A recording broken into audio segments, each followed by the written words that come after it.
A month or so ago, I posted a video which could only be described as a colossal skill issue, as I got continuously railed for hours on end. To call the experience brutal would be an understatement, and despite having been admitted to the ER on multiple occasions during it, there remained but one question on my mind. Which Greek God of War game is truly the hardest on God mode?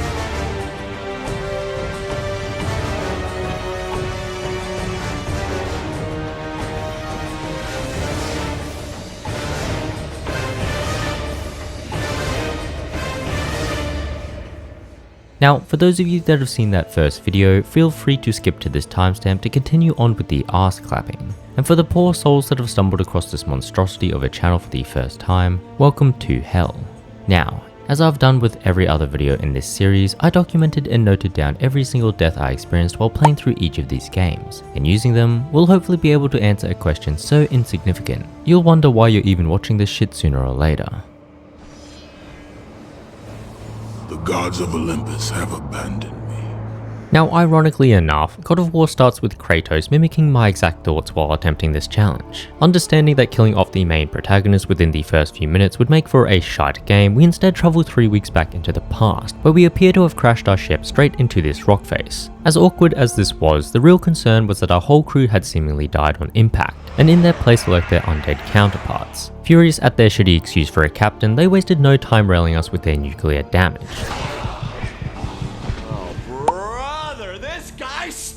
Safe to say, this was not a great start. Well, duh. I mean, we're literally on the first fucking screen of enemies. Like, you couldn't get more shit. If I didn't know what I was getting myself into before, I certainly did now. For the 13.5 people that haven't played a God of War game, God mode is a difficulty option that's unlocked by completing the game on another difficulty first. And while that may be somewhat annoying, it is very much intended. As you'll come to see in this video, this mode is absolutely brutal. It's unforgiving, and just feels straight up unfair at certain points. It'll require us to completely change up our strategies, use our own cheap tactics, and most importantly, bend over constantly as we'll be getting absolutely f***ed.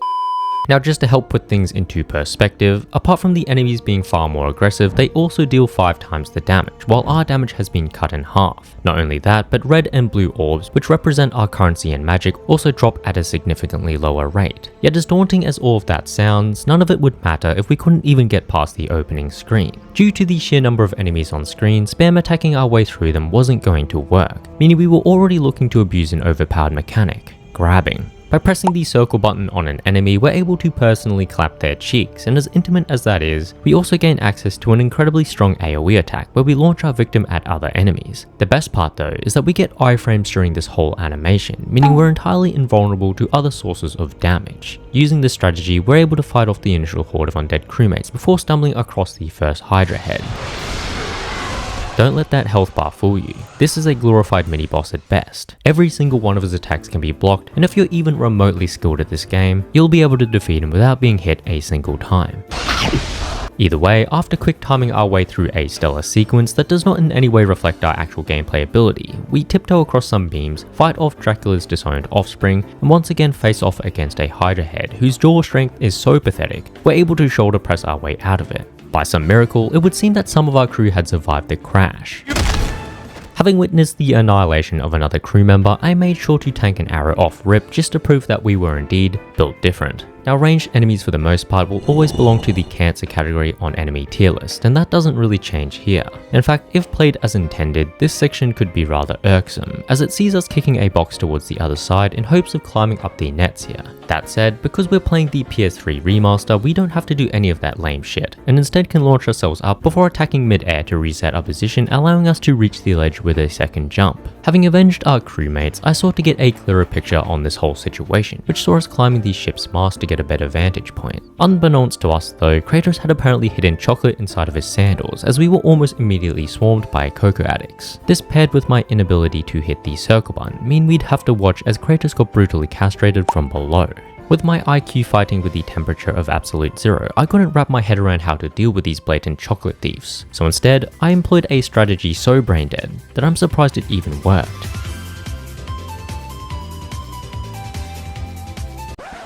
Yeah, so I jumped past them. What, you're gonna sue me? To add to the surprise, I didn't actually think these guys would follow me all the way up here, so I then had to spend another few minutes camping the top while I spotted them down over and over again. Alas, we collected our first Gorgon Eye, obtained our first power in Poseidon's Rage, and looked to face off against the first major boss of the game. Now, similar to the small mini-bosses we'd faced so far, but these two smaller heads on the ship deck were extremely easy to deal with. Their attacks are all blockable, meaning it was only a matter of time before we'd skewered both of them. All that remained was the big mama head, and boy oh boy was she easy.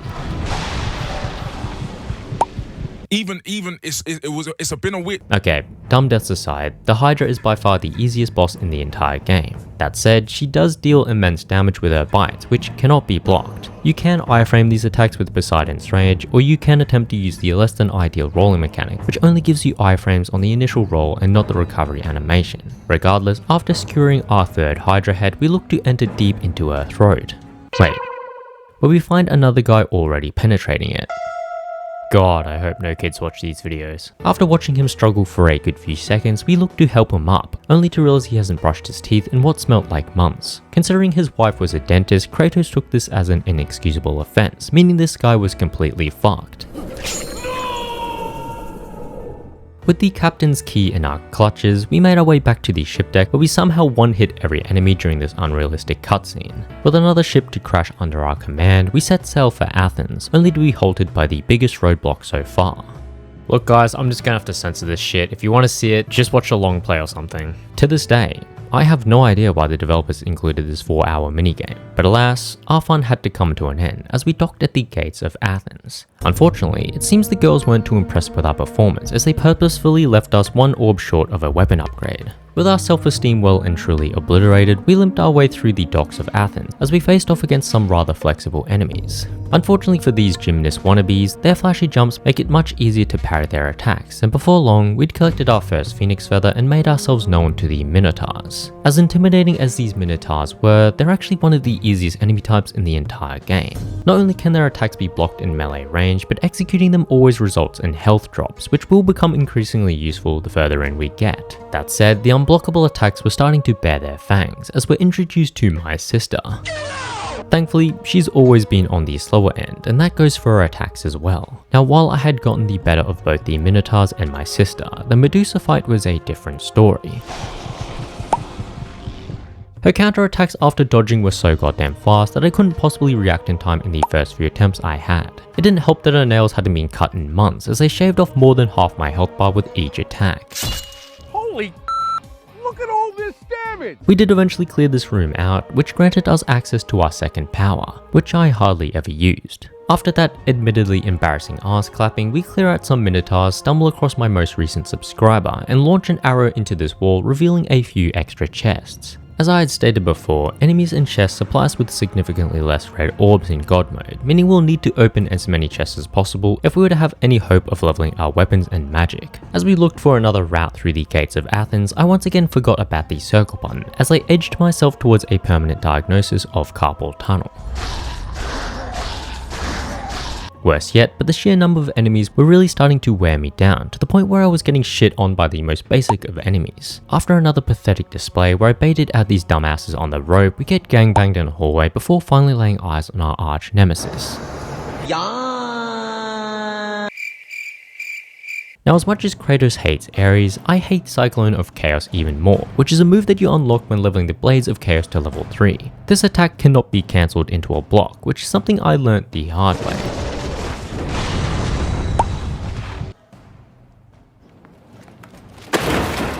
This street in particular had quite the collection of tough enemies. You've got the Gorgons, the Archers, and the toughest of all, these stone blockades, which I didn't realize you could destroy. My stupidity didn't stop there, however, as moments later I'd find myself trying to block a Cyclops attack. Thankfully, I was surrounded by like-minded idiots who do everything but run to safety. It was also around this point where we collected our first set of Gorgon Eyes. This meant we'd be able to tank a whopping 3 hits before dying, instead of the usual 2. Yeah, things couldn't be more bleak. Regardless, I thought I'd been playing decently well so far, although that sentiment wasn't shared by everyone, as the only other mortal left alive would rather throw herself off this balcony than continue to watch my plays. Keep away! This was no time for a shattered ego, however, as we were about to stumble across our first real roadblock. See, upon reaching the rooftops of Athens, we're introduced to the wraiths in quite the spectacular fashion. By themselves, these guys aren't too bad, as we're able to block all of their attacks. That said, these guys are extremely codependent, as they're never fucking alone. Whether it's archers, legionnaires, or even my sister, these assholes are certified pussies who need backup at all times. The upper floor in particular may as well have been a torture chamber with how AIDS it was. Having to block the wraiths attacks while rolling the Cyclops attacks was an almost impossible task. I mean, these deaths were so brutal that it almost felt personal in some regards. Even when I finally managed to get one Cyclops down, my confidence was immediately obliterated as I watched the game shit another one out from its non-existent asshole. It took everything I had to complete this section, and what do we get as a reward? The worst god power in the entire game. You'd think Zeus's famous lightning bolts would instantly obliterate these flimsy archers, yet it takes 2 fucking strikes to take down each one. In fact, the only time this power was ever useful was when I had to use it to annihilate an innocent father of 3. Having established that we are by no means an honourable person, I made sure to follow in Ares' footsteps as I destroyed every last bit of Athens from the inside out. The truth is, we couldn't give a shit about Athens. If it meant more red orbs for us, then we'd obliterate the entire city ourselves. That said, there was something we desired far more than a few red orbs, and to achieve it, we'd need the help of a particular oracle. Oh, I got a censor again.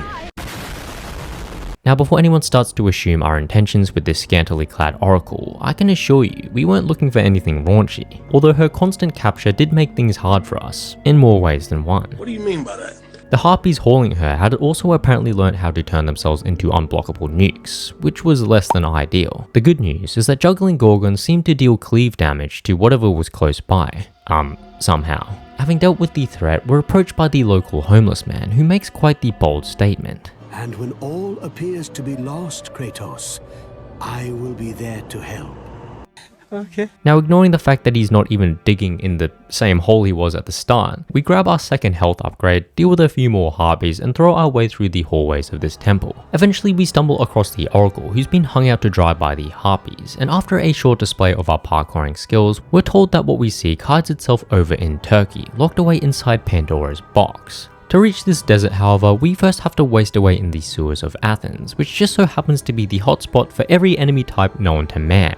I mean, just look at what the fuck we're dealing with here. Thank god there's a few minotaurs here, as I'd well and truly be fucked without the green orbs that they drop. Upon reaching the Desert of Lost Souls, we learn of our bored brethren, Kronos, who's apparently been searching for Pandora's box this whole time. Who's gonna tell him? Reaching Kronos is a challenge in itself, however, as it requires us to seek out and destroy the 3 sirens plaguing the desert with their tone-deaf singing. Now, you'd think it'd be a simple task to listen out for some dogshit vocals, but amongst these shifting sands, there was another peculiar sound that caught our attention. Having fallen for the god of moaning's taunt, we do eventually locate our first siren. These enemies are not only annoying in game, but they're even worse to deal with in my editing software. Their quick attacks and nimble movements make them quite irritating on their own, so it's a blessing they're never paired up with other enemy types. 2 seconds later. This is fucking bullshit. With her simp army summoned to her side, I felt inclined to spam magic until we got her down. Our foreplay was so rough though, that it caused her soul to leave her body, opening the pathway to our one true love. A save point. With the desert of STDs well and truly behind us, we mimic Moses as we blow our load straight through this horn, parting the sandy seas in half. This then leads us to a second horn, which is guarded by... Oh, for fuck's sake. Nah, I'm not including this shit. I can't be fuck censoring it. Moving along, we blew our second load, which in turn attracted the attention of Kronos, and while we did spend the next 3 days climbing his rock-hard body, it was all worth it as we finally laid eyes on Pandora's temple. What wasn't appreciated, however, was getting our shit kicked in immediately by the Cyclopses. Not only are these guys tankier than their naked counterparts, but they supposedly got a 50 cal sniper rifle hidden in each of their bone clubs. Thankfully, there are health chests placed around this area, giving us more than enough power to deal with these horny bastards. Alas, having met the residential housekeeper who somehow got more hair on his undead head than we do, we venture forth into the first of Pandora's bewildering rings. Pandora's lower section is split up into 3 main challenges, the first of which being the Challenge of Atlas. which certainly wasn't lying in its name. It didn't help that the gods continued to mock us though, as just before entering this challenge, we're given the Blade of Artemis, which as a weapon was about as useful as a sewage-filled filtration system. Fighting our way through the countless enemies had left us on dangerously low HP, and as you can imagine, it didn't take long for us to be greeted by that majestic death screen. The more concerning matter, however, was our HP total the moment we loaded back in. With our HP bar on permanent life support, we'd have to play this perfectly.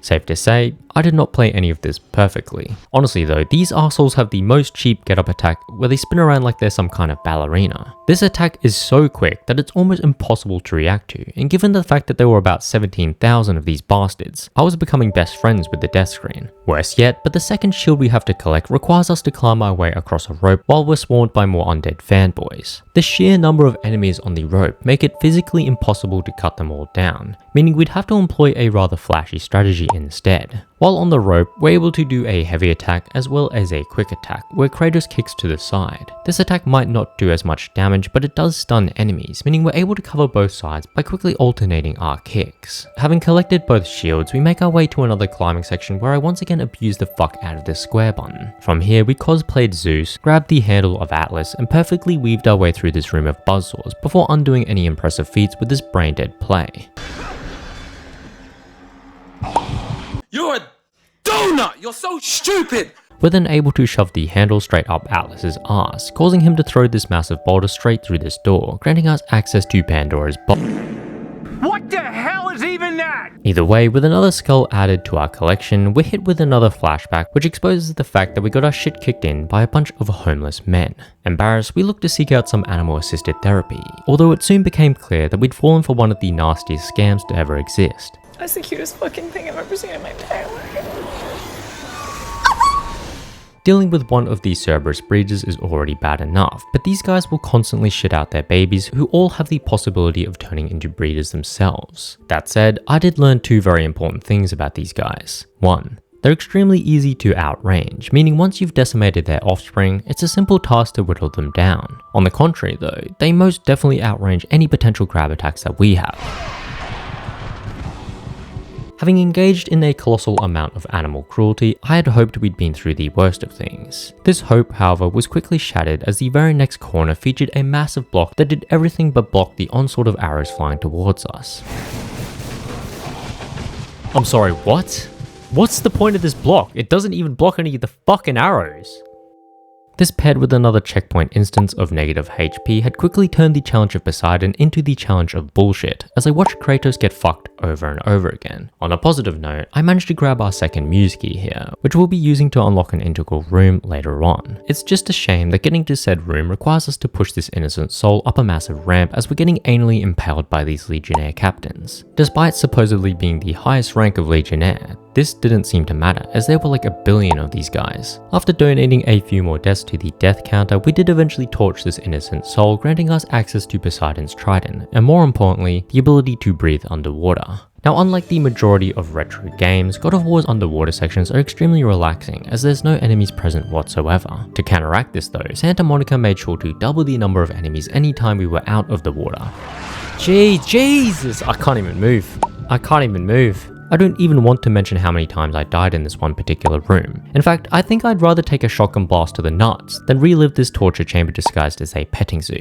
Alas, our nutsack remained intact as we ventured forth into the worst challenge yet. Yes, it gets worse. In fact, the challenge of Hades wastes no time, immediately injecting our cerebral cortex with AIDS as we're forced to fight off a group of never-ending centaurs. What makes this part so goddamn annoying is not the enemies themselves, but the fact that we have to kill them while standing inside these pentagram circles. The problem, however, is that all of their goddamn attacks push you out of this circle, and even our very own grab attack throws them away from the circle. The good news is I was able to rekindle my love with the death screen, as I got pummeled over and over again. To clear this absolute shit show, we'd have to implement our own brain-dead strategy, and thankfully enough, there was one that worked extremely well in this room. See, jumping into this pool of virgin blood causes all of these centaurs to de-aggro. Using this to our advantage, we're able to jump in and out while slowly dealing chip damage along the way. Eventually, we're able to whittle them down, earning us a place in Hades' hallway of fame. The remaining sections of this challenge weren't nearly as bad. The maze was a breeze, the life-threatening circus edition couldn't have gone better, and the flaming balls were pretty easy as well. The ultimate test, however, saw us facing off against an undead Minotaur who'd spent his whole life working towards the legendary tier armor he was wearing. Unfortunately for him though, technology's come a long way since his death, as we're able to slowly shatter that legendary tier armor with the help of a basic ass log launcher.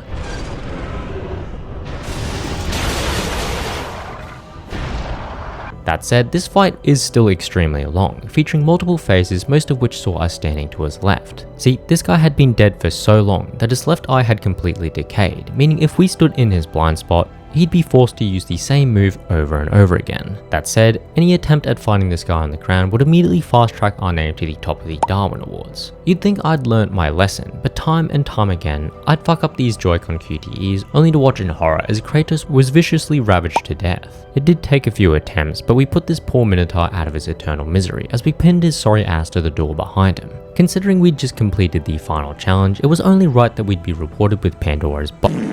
Ah, not this shit again. Having fallen for the same shit twice, we waddled our way towards the Muse door in the hopes of recollecting ourselves. This secret room not only contains our final health and magic upgrades, but it also has a buttload of red orbs, which helped immensely in upgrading the army of Hades' power. We'll be abusing the fuck out of this power during the final boss, but we're getting ahead of ourselves. For now, we align the rings of Pandora, ultimately granting us access to the upper levels of the temple. Now, while this may sound like some good progress, it wasn't all sunshine and rainbows. In fact, the very first enemy we're introduced to up here is arguably one of the toughest enemies in the entire franchise. Satyrs are like flying roaches. They're agile, unpredictable, and despite looking flimsy, they're able to take an unbelievable amount of damage. In one-on-one encounters, these are some of the best enemies to face, but when they're paired with literally anything else, you might as well put the lube in the bag. I hadn't realized it at the time, but there was definitely some truth to the naming convention of this area. Oh my fuck, this shit is driving me fucking insane, I swear. That said, these satyrs had one big weakness: ledges. For how agile they are, their inability to drop down a single ledge meant we could play like absolute pussies as we knocked them down one by one from below. Unfortunately, this pathetic feeling reminded Kratos of his biggest regret, in which he annihilated his own family under the promise that Ares would help get him a hair transplant. If you couldn't tell, Ares had fooled us, and the subsequent betrayal that we felt was the very reason we'd been seeking out Pandora's box for revenge. Getting fucked by 18 Cerberus breeders wasn't going to stop us. We were going to obtain Pandora's box even if it meant adding a million more deaths to this goddamn counter. Following another instance of spacing abuse, we add one final skull to our collection before coming across the final roadblock to Pandora's box. I present to you the world's most effective treadmill, where you're constantly nuked by dive-bombing harpies and one slip equals instant death. Luckily for us, we'd been leveling the army of Hades' power, which is extremely overpowered in situations where there are multiple enemies. Not only does it cause them to flinch, it also does considerable damage, meaning we can focus on the most important aspects, like hitting our 5-kilometer run PB. What? Impressed with our running style, the gods present us with Pandora's box, but there was just one problem. Apparently we had to push this box all the way back to fucking Athens. Yeah, no chance that's happening. And to make sure of that, Ares' class changes into the god of javelins as he launches a pillar across the galaxy, nailing us straight through the heart, ending the run instantly. Or so I thought. In reality, we'd just been sent on a short vacation to the underworld, which was apparently made up entirely of a few platforms and some rotating spiked logs. We get rid of old stink breath again before perfectly platforming through this area. The underworld brings with it stronger variants of the enemies we'd been facing so far, and while we're able to get away with some ledge shenanigans once again, the final test sees us facing off against a seemingly endless number of Hades satyrs. This section, more than any other, had made me feel completely hopeless. As I said before, dealing with satyrs one-on-one isn't too bad, but when there's two of them, it just feels like you're constantly getting clapped the moment you drop your block. They remained the only enemy type in the entire game where I had no idea what their attack patterns looked like at this point. Anytime I'd even attempt to study their movements, I'd instantly be sent to the death screen. I died so many fucking times here, more times than I'd ever like to admit. So let's just put it this way, we'd spent so much time dying here that the local homeless man above had somehow managed to dig a hole straight down into this hellhole with nothing but a shovel. This was no time to be impressed, however, as we had more pressing matters to attend to, namely the annihilation of a certain individual.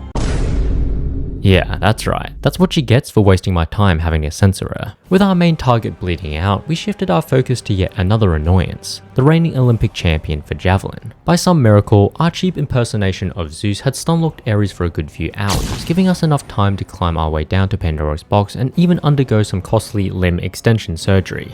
Threatened by our rapid height increase, Ares promptly shits himself, only to then gaslight everyone into thinking this was all a part of his plan as he starts using these shit-covered claws as weapons. Thus begins what I'd consider to be the most frustrating and challenging boss I've fought in years. The fight against Ares is split up into 3 main phases, the first of which sees us facing off against him in a one-on-one battle where we have access to all our weapons and magic. This phase is without a doubt the easiest, and while he does do immense damage with his attacks, the large majority of them can be blocked completely.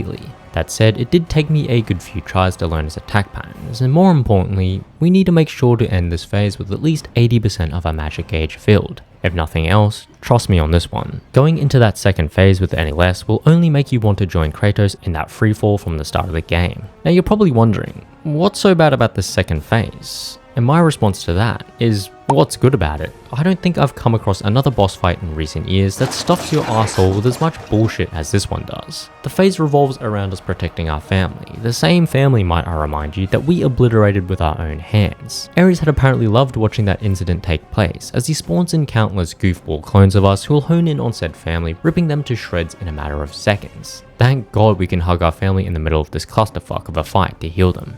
What's that? It siphons our own HP to do so? Well, isn't that fucking great? These motherfuckers will also use any opportunity to mount your ass, which is pretty much an instant loss. Just the sheer number of clones alone means there's no way you're randomly fighting your way through this. Instead, we'll have to focus on juggling whole groups of enemies, all while making sure we save our magic for tight situations. Rage of the Gods is also extremely important, as it allows us to use our magic infinitely and even stack them on top of each other. This fight required absolute perfection, to the point where I died again and again and again. There were even several points where I questioned if I'd realistically be able to complete this fight. That's just how hopeless I felt. But as a famous person once said, what doesn't kill you makes you stronger. Which has absolutely no relevance to this situation at all, as we'd been killed over 100 times by this point. For all intents and purposes, my mental state was in the bin, but I was determined to stick with it, and after an unbelievably close attempt, I had finally managed to pass phase 2. The third phase in comparison is a complete joke. As I was saying, the third phase is complete fucking bullshit. Yeah, so what I'm trying to say is, what the fuck is going on? In all seriousness though, the third phase requires a lot of dodging and tactical play. Outside of this one firearm attack which we can't block, the rest of his attacks are relatively easy to deal with. Not only that, but following a good few of them, he'll suffer from constipation, causing him to yell out in frustration. This is our opportunity to get into a bit of a clash with him, resulting in big damage should we win it. I just knew in my heart that I was getting closer. It wouldn't be long before I'd conquered the God of War. Wait, what? No.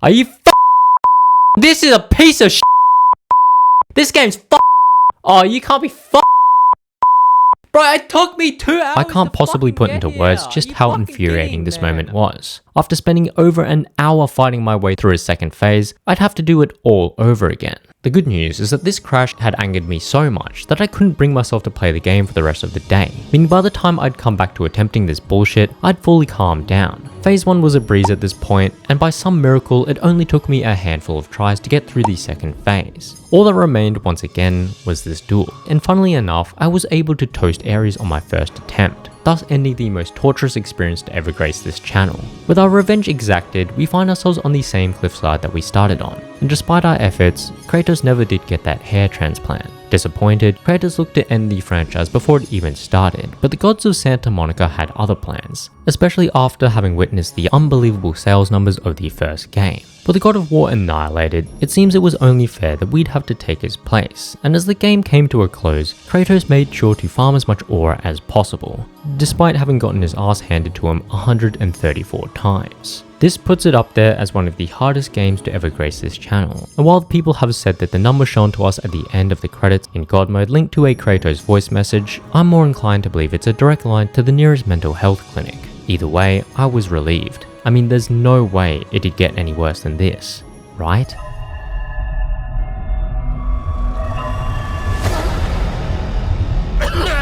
What Like its predecessor, God of War 2 attempts to prepare us for the fisting we're about to receive, as we're required to beat the game on another difficulty first before being able to attempt Titan mode. Now, as you can imagine, dying 134 times didn't quite sit right with Kratos, and despite Athena's attempts to stop him, Kratos knew deep down that he didn't deserve the title God of War. Upset, Kratos looked to finish what he couldn't at the start of God of War, as he once again dove face first towards the earth. Unfortunately for him, his limb extension surgery had gone terribly wrong, making it so he couldn't consciously control what size he'd be when landing. In the hopes of helping control this surgery, Athena looks to suck him dry. I mean, like suck his powers dry. In reality though, she'd accidentally transferred Kratos' power into a random ass crow who'd gone to take a dump on the Colossus statue, ultimately awakening it. Infuriated that he'd somehow ended up with some festering feces on his shoulder, the Colossus had no one but Kratos to blame, thus beginning this game's introductory cat and mouse chase. Now, despite losing our height advantage, we hadn't been completely drained of our powers. Concerningly however, we had been drained of our ability to throw human enemies about, meaning we had to rely on our overpowered magic to deal with this army of cannon fodder. Now, you'd think the massive Colossus throwing a temper tantrum outside would be causing us the most stress, but in reality, there was a far more anxiety-inducing change just around the corner. Wait, what? Why's my HP not full? Yeah, the sick fucks at Santa Monica saw that Ares boss fight in the original and thought to themselves, why don't we just make the entire playthrough of God of War 2 just as AIDS as that was? What this means is that health and magic chests only heal us for half our max totals. Enemies still deal 500% damage, Kratos now deals 75% damage, opening red orb chests feels like taking a power drill to the sack, and every single enemy is completely obsessed with us to the point where blinking equals death. Ironically enough, we get one final moment of solace with these classy women before getting fisted ourselves by this absolute unit. What I hadn't realized at this point was just how large this guy's dick was. I mean, how large his hitboxes were. Any attempt at rolling this guy's attacks soon became impractical as I looked to deal with them in the only manner I saw fit. So essentially, if you stand in this little corner here, he can't really hit you, and then you just charge up a triple triangle combo and done. Having witnessed the ass beating we received, Zeus brings to our attention a Shark Tank offer. Although based on his conditions, I knew there was only one way this was going to end. Drain your godly powers into the sword, Kratos. Drain our powers. Only then will you reach your full potential. What could possibly go wrong with that? Unfortunately, our IQ competes with that of a sleep-deprived slugs, and after draining ourselves of our magic health and experience, we're able to dive deep into the Colossus's innards, where there were apparently even more enemies. Wait, what the fuck? Thankfully they're weak as shit, and after collecting our first Gorgon Eye, we're able to destroy the Colossus from the inside out. Concerningly though, we'd inhaled a metric fuckton of smoke, meaning we could barely limp our way towards the blade of Olympus. Zeus, being the coward that he is, had waited for this exact moment, as he quite literally swoops in to seal our fate. That said, his damage output is downright pathetic. I mean, we were taking more damage from the cannon fodder at the start of the game, for God's sake. Alas, after 48 hours of this pathetic damage, we just said fuck it, and accepted our fate as we're dragged off to the underworld yet again. Unbeknownst to Zeus, however, but we've climbed our way out of the underworld before, and with the Titans backing us this time around, we were more than capable of doing it again. Wait, that was weird. I think I lagged there. Okay, what the fuck is going on here? I shit you not. If you try anything but grabbing down here, you're going to die insanely fast. By some miracle though, our grab attack somehow AoEs itself across multiple hands, and with them giving us HP, it just about gets us out of this hellhole with life to spare. We weren't the only ones fighting to survive though, as we touched bases with the only Spartan able to tank Zeus's attack. My lord, I knew you could not be killed. Fearing that he'd catch on to our death count, we sent him back to Sparta as we barrel rolled our way through countless griffins in the hopes of reaching the Sisters of Fate, who were said to have the ability to control time. Unfortunately, we're not able to make it there in one trip, as all the spinning had disorientated our Pegasus, who proceeded to fly straight into the clutches of Typhon, the titan sealed within this cavern. Now, for whatever reason, the game thought it would be a good idea to focus in on this brain-dead Pegasus, meaning the moment the camera flicked back to us... Sisters of Fate. Wait, what? This cavern once again introduces climbing enemies, although to everyone's surprise I'm sure, I'd finally learnt how to grab them. It was also around this point where I'd learnt just how aggressive enemies were in Titan mode, as I could barely get an attack off when surrounded by 3 or more enemies. Luckily for us, Minotaurs still dropped health orbs when stabbed in the mouth, although even these orb drops are affected by that decrease, meaning we don't heal nearly as much in this game when compared to God of War 1. Eventually we stumble across a man who's suffering from the second worst torture tactic possible. Alright, that's enough, buddy. Things could always be worse. I mean, you could be watching one of my videos. With his cries for help having pierced our ears, we fight our way back into the caverns, making sure to collect every red orb chest that we can. Along the way, we play a little game of cat and mouse with Typhon, dodging his putrid breath while grabbing every harpy in sight. This ultimately leads to us stabbing Typhon in the eye, and then somehow pulling a bow straight out of it. We then use this very bow to blind Typhon's other eye. Fuck me, we're actual scumbags. Either way, with bow in hand, we return to Prometheus where we end his suffering, gaining a new power in the process. With our newfound power, we can tickle Typhon's fingertips and continue our journey across the galaxy. Along the way, our Pegasus gets absolutely bodied as we're forced to fight off against this, thing. And despite defeating it, Kratos thought it would be a good idea to obliterate the only remaining method of flying anywhere, choosing rather to dive bomb his way face first into the Temple of Lachesis. Upon arrival, we're warmly greeted by the local residents, learn of Kronos' strange incestual desire to eat his own children, and get our first health upgrade. Now, all things considered, this temple wasn't too bad. One crucial factor that I hadn't realized yet was just how overpowered collision damage was on Titan mode. See, the 500% damage increase of enemies doesn't just apply to Kratos.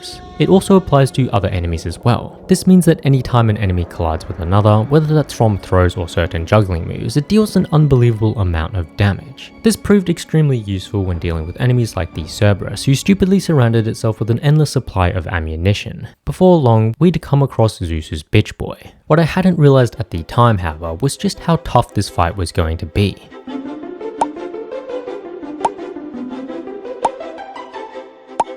Now, lore-wise, this fight should be a total mismatch. I mean, we've killed a literal god before, and Theseus knows this all too well, as he promptly fucks off halfway through the fight. Ignoring the fact that Kratos would have no problem reaching this area with his chain blades, we're now forced into using Typhon's Bane to slowly chip away at his HP. This wouldn't be such a huge problem if it didn't take 55 shots to take him down. To help put things into perspective, a full magic bar at this point can dish out about 25 hits, meaning we'd need more than 2 whole bars of magic to defeat him. Thankfully, Theseus is kind enough to spawn in waves of Minotaurs who, once defeated, drop us an abysmal amount of magic.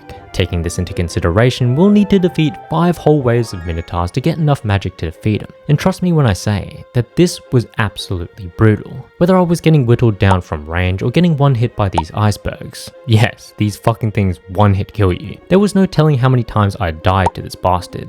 Because of the absolute shit show that were red orb chests, our financial situation couldn't be worse, as we'd barely managed to upgrade our Blades of Athena to level 2 by this point. We may as well have been hitting these Minotaurs with a feather, because they were taking about 18 business days to get down. With another dozen deaths to our name, I knew there had to be another way around this, and that's when I remembered something.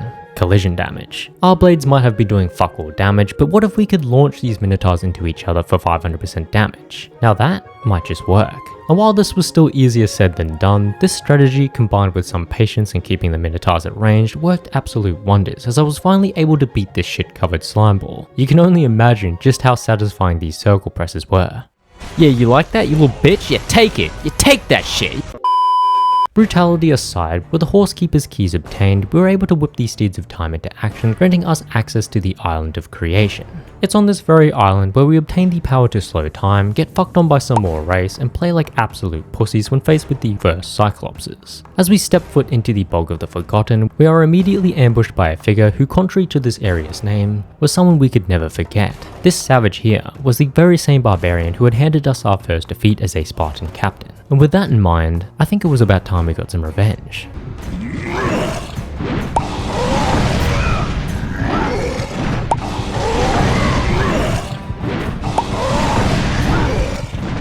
Jesus fucking Christ, I've never felt like the little bro more than this situation here. The Barbarian King fight has 4 different phases. The first 2 are simple enough. Dodge his horse charge while smacking him every now and then, and the second phase can be completed by spamming the grab button on all the souls he spawns. The third phase is by far the hardest though, as he takes a page out of the God's books and enlarges himself to the point where he takes up about half the screen at all times. His attacks not only gain insane range because of this, but the camera also just gives up at this point, making it extremely hard to gauge distance between us and his attacks. The saddest part is that during this phase, he only has 2 attack patterns. The first is a quick slash that you have to instantly roll to avoid, while the second is more of a delayed attack that you have to time to avoid. Because of this, I'd often roll immediately, only to be caught by his delayed attack over and over again. This paired with his ridiculous damage saw our death counter skyrocket. Upon his defeat, you just know we're pounding the fuck out of these QTE buttons and then taking his hammer for ourselves. The pain didn't stop there though, as we soon stumbled across the Temple of Uriel.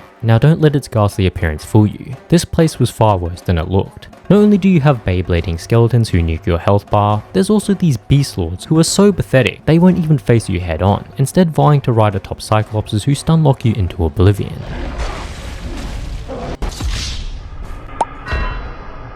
Grabbing enemies was still the piece de resistance, both in terms of our damage as well as using them to iframe our way through plenty of enemy damage. Our adventures ultimately led us to one of the saddest sights in the entire game though, a disabled Minotaur.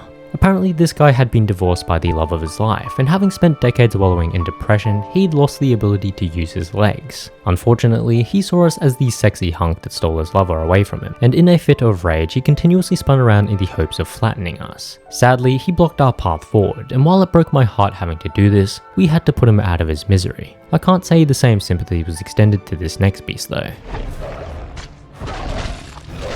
Now, comparatively, this Dark Cerberus fight is fairly easy, as we're able to block each and every attack it spews out. Honestly, the only reason I died at all during this fight was because I'd spammed the attack button straight after blocking, which in turn had us spinning around like a constipated ballerina. We did end up shoving our hand so far down his throat that we quite literally could feel the shit he put us through, and in return we were rewarded with the Golden Fleece. This here might just be the best item in the entire game, as we're able to use it to deflect whole ass Goron blasts back at them. With Fleece in hand, we're able to collect a few hidden chests by deflecting these Goron beams back at the walls. It also grants us the ability to parry enemy attacks, and in turn deal some of our own damage if timed properly. All things considered, I was feeling pretty good at this point in the game. The Golden Fleece was working wonders, and I'd also come to understand just how important launching and juggling enemies were. Even the boss fight against Uriel was a breeze, as I quickly learnt that if you just stood to the side of her when she climbed these poles, you could not only block all of her attacks, but also wail on her with the Barbarian Hammer. Look, you're just going to have to trust me on this one. I honestly can't be fucked spending literal hours keyframing a sensor bar because this dumb bitch refuses to cover up her boobs. Just know that we end the fight by ripping her head off, and that her power will become instrumental later on into the game. For now though, we swum our way around another puzzle, partook in our daily dose of animal cruelty, and met up with yet another disabled Minotaur. Now believe it or not, but this guy was apparently the sexy hunk that had stolen the last Minotaur's wife, only for the exact same thing to happen to him. Unlike the poor fellow he humiliated, this guy came with his own company in the form of these dive-bombing harpies. To deal with these suckers, I just ran back to this mineshaft area, and with his deteriorating eyesight, the Minotaur wasn't able to see this far ahead. This caused him to shell up again, meaning we could sneak back in for a few more cheeky hits, ultimately ending his misery as well. Following this, we used these skeletons for a quick round of bowling before making our way back to the Destiny's Atrium.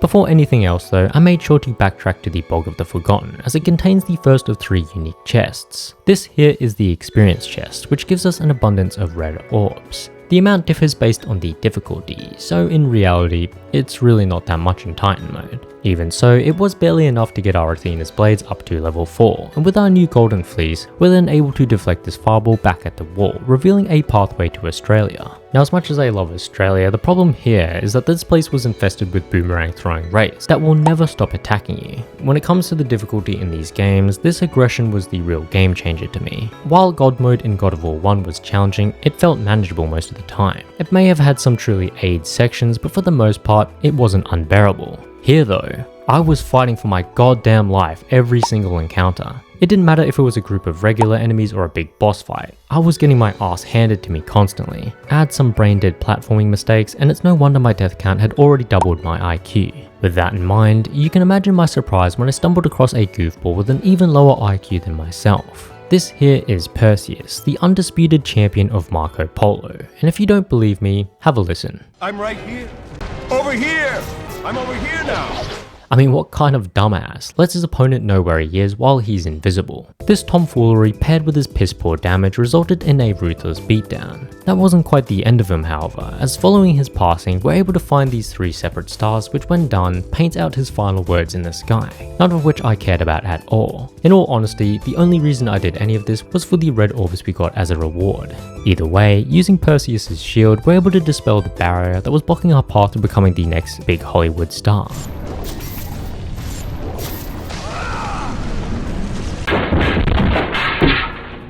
Apparently our stunts were so awe-inspiring that it made the rest of the cast extremely jealous, to the point where they thought getting rid of us would benefit their careers in the long run. Unfortunately for them though, we do all of our stunts ourselves, meaning we made short work of these absolute frauds. This included Icarus, who despite insisting he was the only one capable of reaching the Sisters of Fate, did everything but attempt to reach them. His inability to stop yapping gave us the perfect opportunity to yoink his wings, and despite having fallen into the Great Chasm, we were more determined than ever to rewrite our history with the gods. To do that though, we'd have to find a way off this dude's nose. And because we are an honourable Spartan that's never once done any wrong, I made sure to clear out the other pests infesting our friend's, what is this, like his butthole? Or regardless, as we travelled deeper we came across a familiar looking entity. Now despite looking like the other 2 disabled minotaurs, this guy was the true homewrecker. See, this one can actually move, and it was for that very reason that the previous Minotaur's lovers had left them. Wanting nothing more than to get revenge for them, I made sure to keep my distance before going in for the kill. With the souls of the previous Minotaurs put to rest, we glided our way down to the platform of misery, where we were shit on over and over again. I don't know who it was, but it takes a real sadist to pair a set of Hades legionnaires with an army of dive-bombing harpies. Like, what in the fuck were they thinking? It's one of those fights where you just have no idea what the fuck is going on most of the time.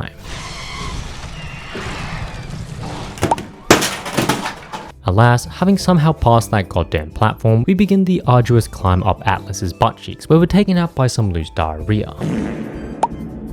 Upon reaching the cusp of his cheeks, we speak with Atlas, who recounts the Titan's pathetic fall from grace as they're clapped by the gods of Olympus. This fight was so one-sided that Zeus spent most of it aura farming, while the rest of the gods did all the hard work. Being the narcissist that he is, however, he made sure he was the one to deal the final blow, as he used the Sword of Olympus to recreate the extinction event that wiped out the dinosaurs. As thanks for listening to that snooze fest, Atlas bestows upon us the ability to create magnitude 5 earthquakes with our bare hands. With his help, we're also able to cross the Great Chasm before arriving at the Palace of the Fates. This is the point where I'd say the game takes it to a whole new level in terms of difficulty. Whether I was getting flattened by beast lords or stun-locked and railed inside this spiked room, it had become painfully obvious just how unforgiving every single encounter had become. This game even has its own variant of the cancerous clone battle from the first game, where we're tasked with protecting a lousy translator as an endless stream of summoners and enemies pile onto him. This translator section is often considered one of the toughest sections in the entire game, but there are setups that we can use to guarantee that we make it to the final wave. It's just a shame that the final wave is by far the toughest out of the whole bunch. That said, I found abusing Kronos' rage to be extremely effective, as we're able to stun-lock multiple enemies at once, leading to us being able to pick off these summoners pretty early on. The rest saw us cleaning up these stragglers, although we do have to be careful not to throw any of these enemies into the translator, as he does take that 500% damage from collisions. By some miracle though, I had passed this section while only dying twice, meaning we could finally get this lazy bum to read out the most sacred of texts. We go from one roadblock to another, this time in the form of a few Cerberus breeders. The breeders themselves aren't too bad, as they're well and truly focused on shitting out their babies. The concern, however, is that these babies immediately hit puberty, and if left unchecked, they'll grow into their own Cerberus breeder before long. And once there's more than 2 of these things, I mean, it's just time to put the fries in the bag. Okay, we are cooked. I know I said most people hate that translator section from before, but if I'm being honest, this goddamn room was far tougher to get through. Yes, you can throw the little babies around for collision damage, but the way you throw them is extremely awkward, and I wasn't even sure if I was hitting them half the time. What are you aiming at? Not only that, but the moment you deal with 2 of the 3 Cerberus breeders, the game spawns in 2 juggernauts who are extremely tanky and have an incredibly annoying charge attack.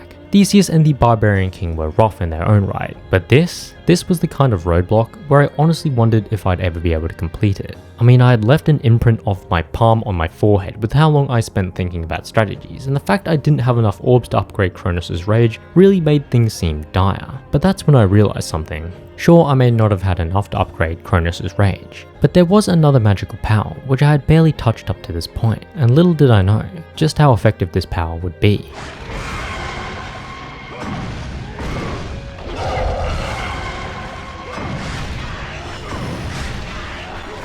And just like that, the 3 breeders were taken care of, meaning I could take my time dealing with the juggernauts who were simple enough on their own.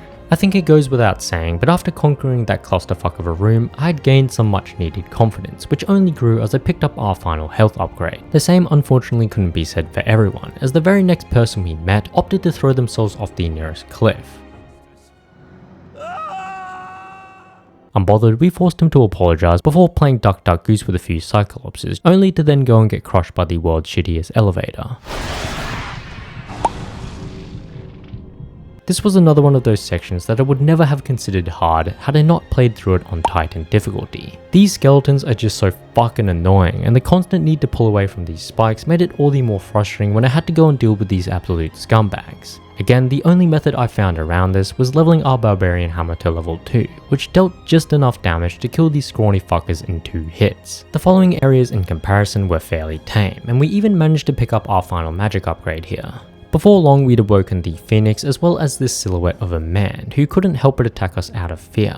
I'm not really sure if I'd consider this a boss fight, as this guy just spams the exact same attack patterns over and over again, all of which can be parried quite easily. Upon his defeat, we learned that this is the same Spartan that we'd ordered back to Sparta, and during his dying breaths, he fills us in on Zeus's cheap invasion of Sparta and how he had left it in ruins. Kratos was so tilted at this revelation that his rage compilation had somehow managed to awaken the ancient kraken of, wait, where did this fucking thing even come from? Regardless, Kratos was so blinded by rage that he hadn't even noticed that he was set to become the latest cast member in some tentacle hentai. That was a step too far for even Santa Monica though, and after some plot armor, we're granted a massive upgrade to the Rage of the Titans, an upgrade that we immediately abused to send this kraken to the afterlife. With our butthole's virginity still intact, we tame Moltres, who in turn delivers us to the inner chambers of the Temple of the Fates. It's here where we first meet with Lachesis, who thought it was some kind of fashion statement to only cover one boob. Like, for fuck's sake, man, why do I gotta censor everything in this game? Ignoring how annoying censoring this fight was going to be, it's actually a relatively challenging fight on Titan difficulty. Like Ares, it took me a good few attempts to learn her attack patterns, as well as the timings on her ranged attacks. The hardest part in my opinion though is her second phase, particularly when we're forced to dodge her attacks by swinging between these pillars. I mean, most of the time I just die while trying to hit her up in the air, but apart from that, she wasn't too unbearable. Her sister Atropos being even easier was definitely a welcome surprise. She may have triggered our PTSD. No, God! But in terms of her lethality, we're more likely to pass away from boredom than anything else. The fight essentially has us dealing with cannon fodder as we wait to deflect her attacks. Occasionally she'll come down to tinker with the blade we're standing on, unaware of the fact that we can now pummel her with our own simps. Realizing they stood no chance in one-on-one encounters, the two sisters looked to team up, which all things considered seemed to be the smart play. This phase of the fight is fairly interesting, as Lachesis uses these same few moves over and over. The main annoyance is Atropos though, as she constantly shoots projectile out of these mirrors. She serves as more of a distraction in this regard, as the moment you turn your focus to her, you're getting absolutely fucked by Lachesis, who does significant damage with her attacks. At some point, I just got sick of dying, so I just used the foolproof strategy of spamming magic to finally deal with these toxic sisters. This opened up the pathway to the biggest hurdle in the entire game, and maybe even the entire series. Brother, what's that? How anyone is supposed to move forward knowing that's what they'll have to look at is beyond me. Joking aside, the true horror is contained within the hallway to Klothos' loom chamber, and fuck me, is this hallway the true stuff of nightmares. This hallway contains multiple waves of incredibly tough enemies, and with no checkpoints and limited health and magic chests, it was by far the toughest segment in the entire game. Whether I was getting clobbered by juggernauts or straight up fucked in the corner by a million enemies, this was straight up torture. It felt like I had tried every strategy possible, from throwing enemies to grouping them behind barriers and abusing Uriel's gaze to turn them into stone. Nothing seemed to work, and I once again questioned if I was able to pull this shit off. But If there's one thing that's never let me down, it's my massive ego. And as corny as that shit sounds, it truly was the difference maker as I was able to conquer Clotho's hallway after 2 hours of attempts. 2 fucking hours of attempts of this shit. Are you fucking kidding me? For anyone that wants to attempt this shit, and look, I wouldn't recommend it personally. I think it's I'm depressed. I'm gonna say it. Like it made me depressed. Like it makes you think things. But if you're a closeted masochist and you're stuck at this point, let me quickly go over the strategy I used, which honestly I think can be fairly consistent. Wave 1, you want to run to the back barrier, block this guy's attack if it looks like he'll hit you, and then charge up a Gorgon Blast to stone the 2 Juggernauts. Take them out and the rest is easy cleanup. Wave 2 is easy, just Chronos Rage and throw the enemies into each other. Wave 3 is also easy, as you can block every single attack here. You mainly just want to wait out the Gorgon's gaze attacks, as you're able to deflect these beams and then petrify everything around you. Just do this over and over again until everything is dead. Wave 4 is another easy one, just stun and throw again. Wave 5 is probably the toughest of them all. What you'll want to do is slowly back away from the first satyr that spawns. Don't go too far, as you want to group these guys up behind the barrier that comes up. Wait for the other enemies to group up and then use another Gorgon Blast followed immediately by a Titan Storm to clear out these stoned enemies. Now depending on how much magic you have left, you'll want to use this combo a second time, although this might not always work out. Even in my successful attempt, I was left with 2 satyrs railing me in a corner, and you can probably tell from my HP, but this situation was looking extremely bleak. But I didn't give up, and after timing a roll and a parry, I was able to keep them at range and finish off the wave.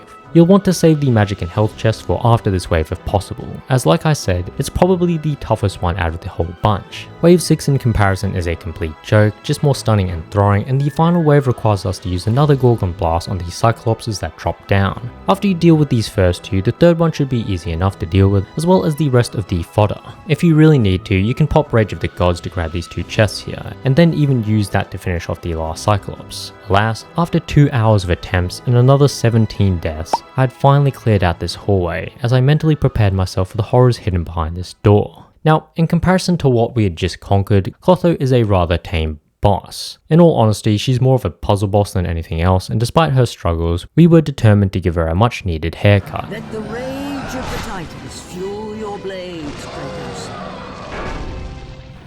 With the sisters defeated, we plucked the threads of fate, allowing us to travel back in time and shoulder check Zeus. Considering we had just sent the King of the Gods flying with a simple shove, it became apparent to us that we could definitely take him. And Zeus, clearly mortified, instantly popped his enlargement pills, signifying the first of a multi-phased battle. Now, while he may have grown a few inches, the same couldn't be said about the range of his attacks, which remained hard locked on the center of the arena. This made standing to his left side extremely effective, as we AoE'd him down with the Chronos' Rage and the occasional back obliterator. His second phase is where things really take flight, as he starts shooting off lightning bolts at the speed of light. Learning the timing of this attack in particular is the main focus of this entire fight, as the moment you get this down, you'll be able to consistently milk him for health and magic, things you'll most likely need considering how damaging most of his attacks are should you get hit. All things considered though, this fight isn't particularly hard. It took us a few attempts to learn how to avoid his attacks, but after that, we just simply cooked his ass. Running out of options, Zeus once again pops his enlargement pills, resetting the fight back to the first phase, and realizing that he had booked in a hair transplant appointment, Kratos knew he didn't have time to waste here, and instead chose to surrender himself to Zeus. Just beginning. Alas, we weren't able to finish the job this time around, as the potential sales figures from a third God of War game outweighed Kratos' desire for revenge in this moment. While it is somewhat sad, Athena had to take the L in the situation, giving Zeus enough time to return to Olympus. Unbeknownst to him and the rest of the gods, however, we'd plucked another melody on the Threads of Fate, and somehow used that to bring the Titans back to this time period. What? The game then ends off with one of the most chilling lines in the franchise's history.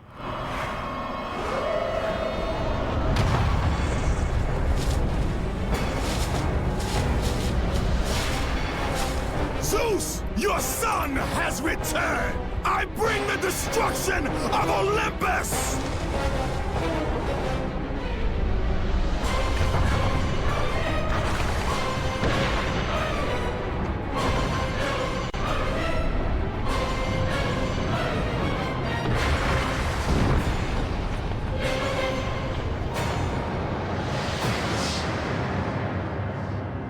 Thus ends our Titan mode journey, and boy what a satisfying journey it was. That said, it definitely wasn't a tranquil one, as we died 173 times during it. I also got a Spartan rank, which, God, I mean, it just sounds shit, doesn't it? Either way, with the amount of hype generated from that ending, I thought it best that we end this video by ignoring all of that shit and instead going back to the past in Chains of Olympus. This game takes place a few years after the annihilation of Kratos' family, by which point he'd earned himself multiple Servant of the Month awards amongst the Olympian gods. Having fallen victim to Ares' scam regarding a hair transplant, Kratos had signed a new deal with the Olympian gods who had promised him one as a reward for completing 10 years of service to them.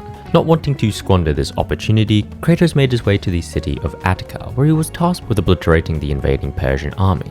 We may not be the god of war just yet, but our experience as a Spartan captain shone through as we single-handedly bodied the entirety of the army. You can tell this game's a prequel, as it's one of the few where we start off fighting against a human threat. 2 seconds later. 2 seconds later. Bro, what is going on? Now awkwardly, this basilisk gave us flash forwards of a certain other boss. In a sense, this first encounter mirrors our battle against the Hydra, which technically hasn't happened yet. Confusing timeline jargon aside, we're able to deal with this beast in a similar fashion by blocking his chomp attacks and dodging his fireballs. Having left him with a massive headache, he clears the way to the shorelines of Attica, where we dodge incoming cannon fire as we move this battering ram into place. Apparently, the only prerequisite to joining the Persian army was to be a complete pussy, as the moment you grab any one of them, the rest completely shit themselves to the point where they'll drop aggro completely and just watch as you rip their childhood friends apart. This made these opening beach sections extremely peaceful. Well, if you ignore the carnage that we're inflicting on these poor soldiers, that is. Our obliteration of the Persian army eventually led to the Persian king himself, and I can't be the only one who thought this guy looked like the perfect representation of a fictitious dwarf despite not being one. On that note, I think a dwarf would have given us more trouble than this fool, as he seems incapable of doing anything but slowly walking around in the background. I mean, how the fuck is this a boss fight? What are you doing? What are you doing? Nothing. Me? Just hanging around. Once you've clapped every other Persian's cheeks, he does get a bit more aggressive, but even then, he just spams the same slow-ass fire strike that's easy enough to roll away from.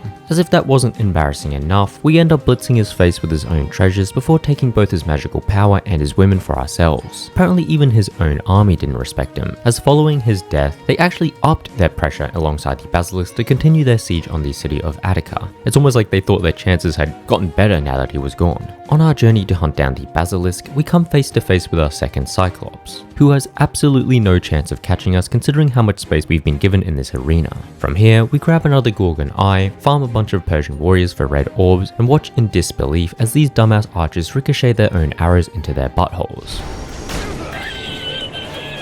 With how things were going, I wouldn't blame you for thinking we were playing on the easiest difficulty. Granted, we were still getting fuck all red orbs from these chests. Our financial situation was so dire in fact that we hadn't even been able to level our Blades of Chaos to level 2 by the time we'd come across the Basilisk. That said, we were able to level them halfway through the fight, which awkwardly enough got us killed about 5 seconds later. Oh, I'm fucking dead. Oh, this attack sucks, man! Safe to say, I chose to stick with the level 1 blades on my second attempt, as that way I could at least guarantee that I wouldn't be spinning around like a goddamn Beyblade. Outside of that though, this boss is a complete joke. His chomps can be blocked and his fiery breath can be jumped over once again. What I will say is that the rotating quick time events will most likely leave your palms skinless with how fast you have to rotate them. Skin or not though, we end up making the basilisk bite its own cheek, which was so painful that the basilisk just up and died. Frustrated with how easy that fight was, Kratos had some words for the gods residing up in Olympus. Is this all you would have me do? Is there nothing else? You're not that guy, pal. Trust me. You're not that guy. Okay.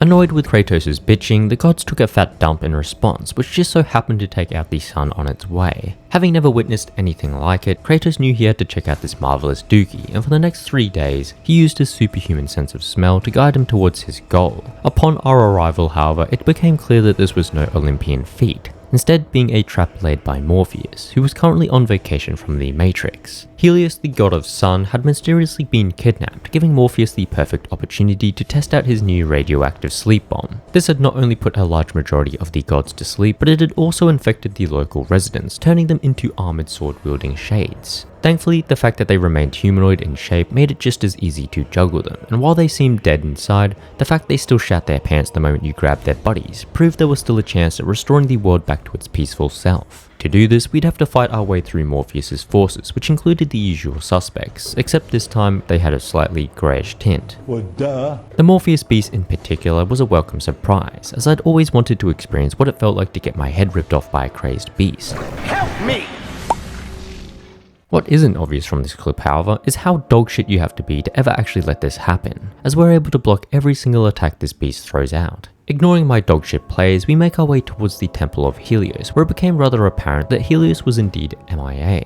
With the world slowly falling into an eternal slumber, Athena tasks us with finding Helios, as his light was said to be so bright that no one could possibly sleep through it. The most alarming thing about this whole situation, however, was the fact that Santa Monica had somehow made an even more AIDS variant of the satyrs. Ranged enemies are already bad enough, but these motherfuckers don't just stop at throwing bombs. Their bombs leave a fiery patch that takes up about 39.2% of the screen. This becomes even more annoying when they're paired with melee-based enemies, as we're constantly forced to dodge out of our own combos. Fortunately, the devs at Santa Monica had regretted reducing the health and magic drops on Titan mode in God of War 2, as they reverted it back to normal in this game.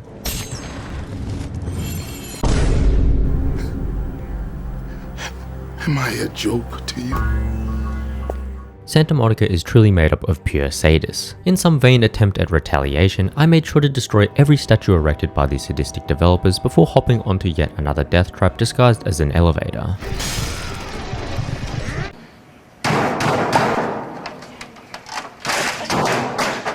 For security reasons, every elevator in the Temple of Helios had apparently been equipped with an endless stream of fire guards, who we are not able to block at this stage in the game. The good news is that most of them were deployed while on their lunch break, meaning we're likely to get some health back should we slice through their abdomen. Don't ask me why it works like that, it just does. The elevator eventually drops us off at the throne of Helios, which we immediately obliterate in the hopes of snagging the sun shield. This shield, much like the Golden Fleece in God of War 2, allows us to deflect nuclear missiles, meaning these fire guards had no chance of beating us now. That said, even if we had the ability to deflect the whole sun, it'd mean fuck all if we couldn't even do some simple quicktime events.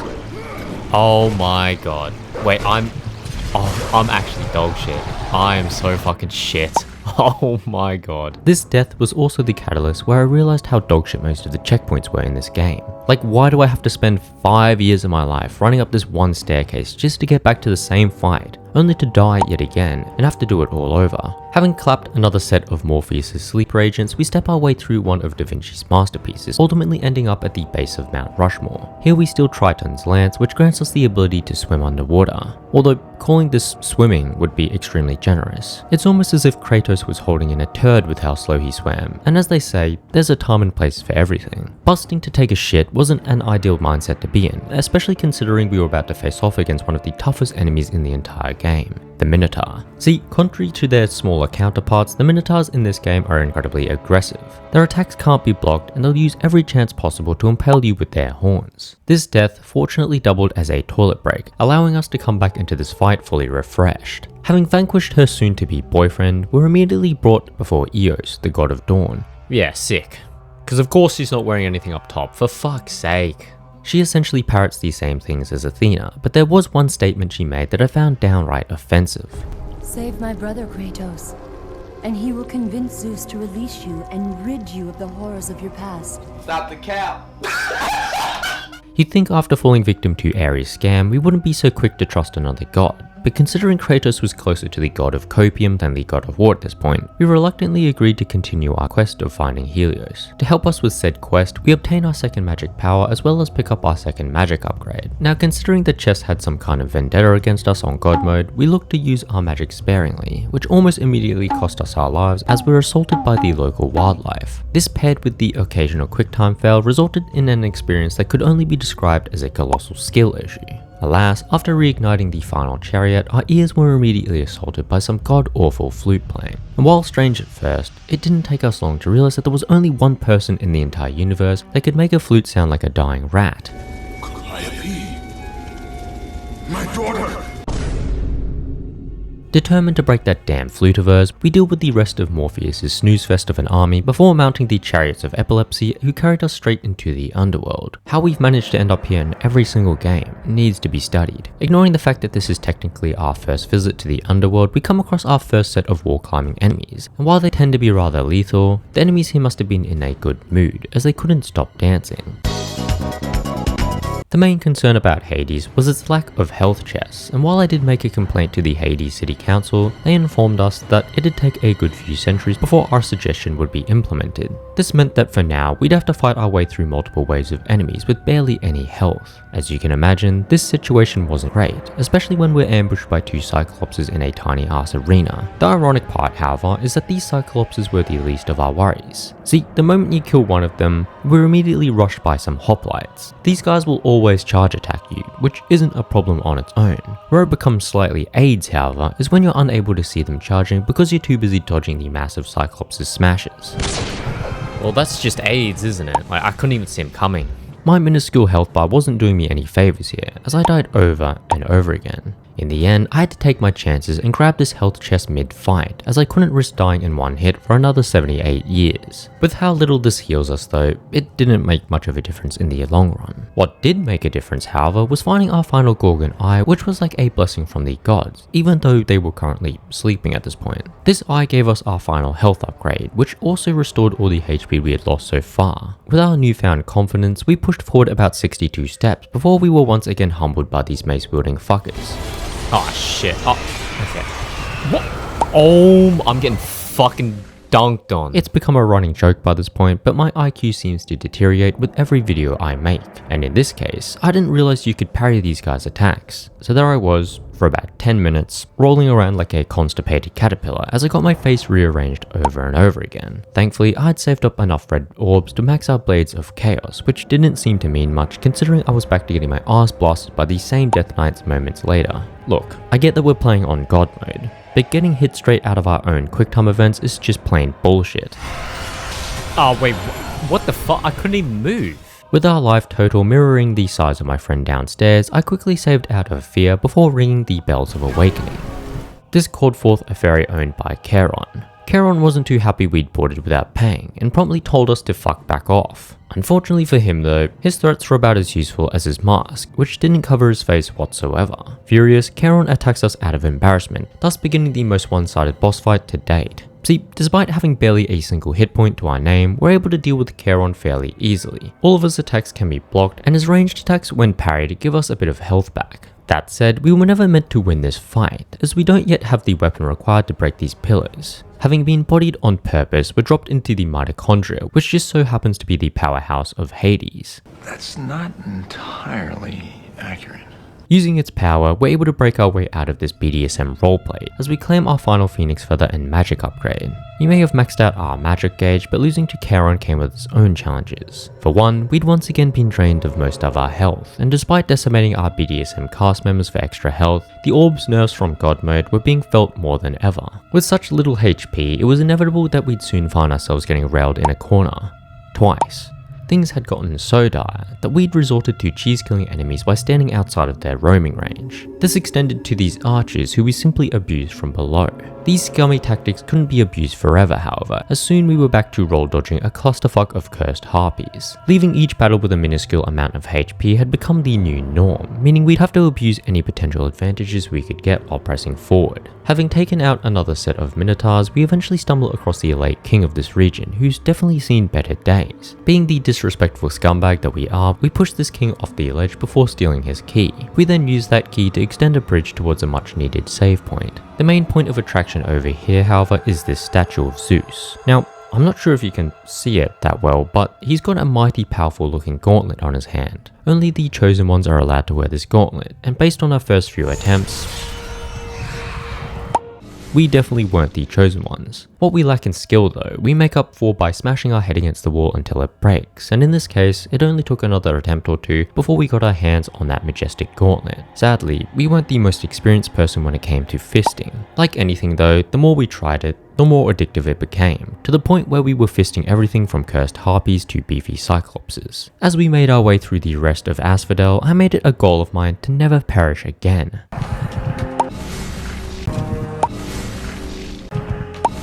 What? I never said I achieved that goal. Either way, with a few more deaths donated to the counter, we spent the next 5 years crossing this chain before climbing our way out of Asphodel. Now at first, this area seemed rather unfamiliar, but within the next 37 seconds, I'd been reminded exactly where I was.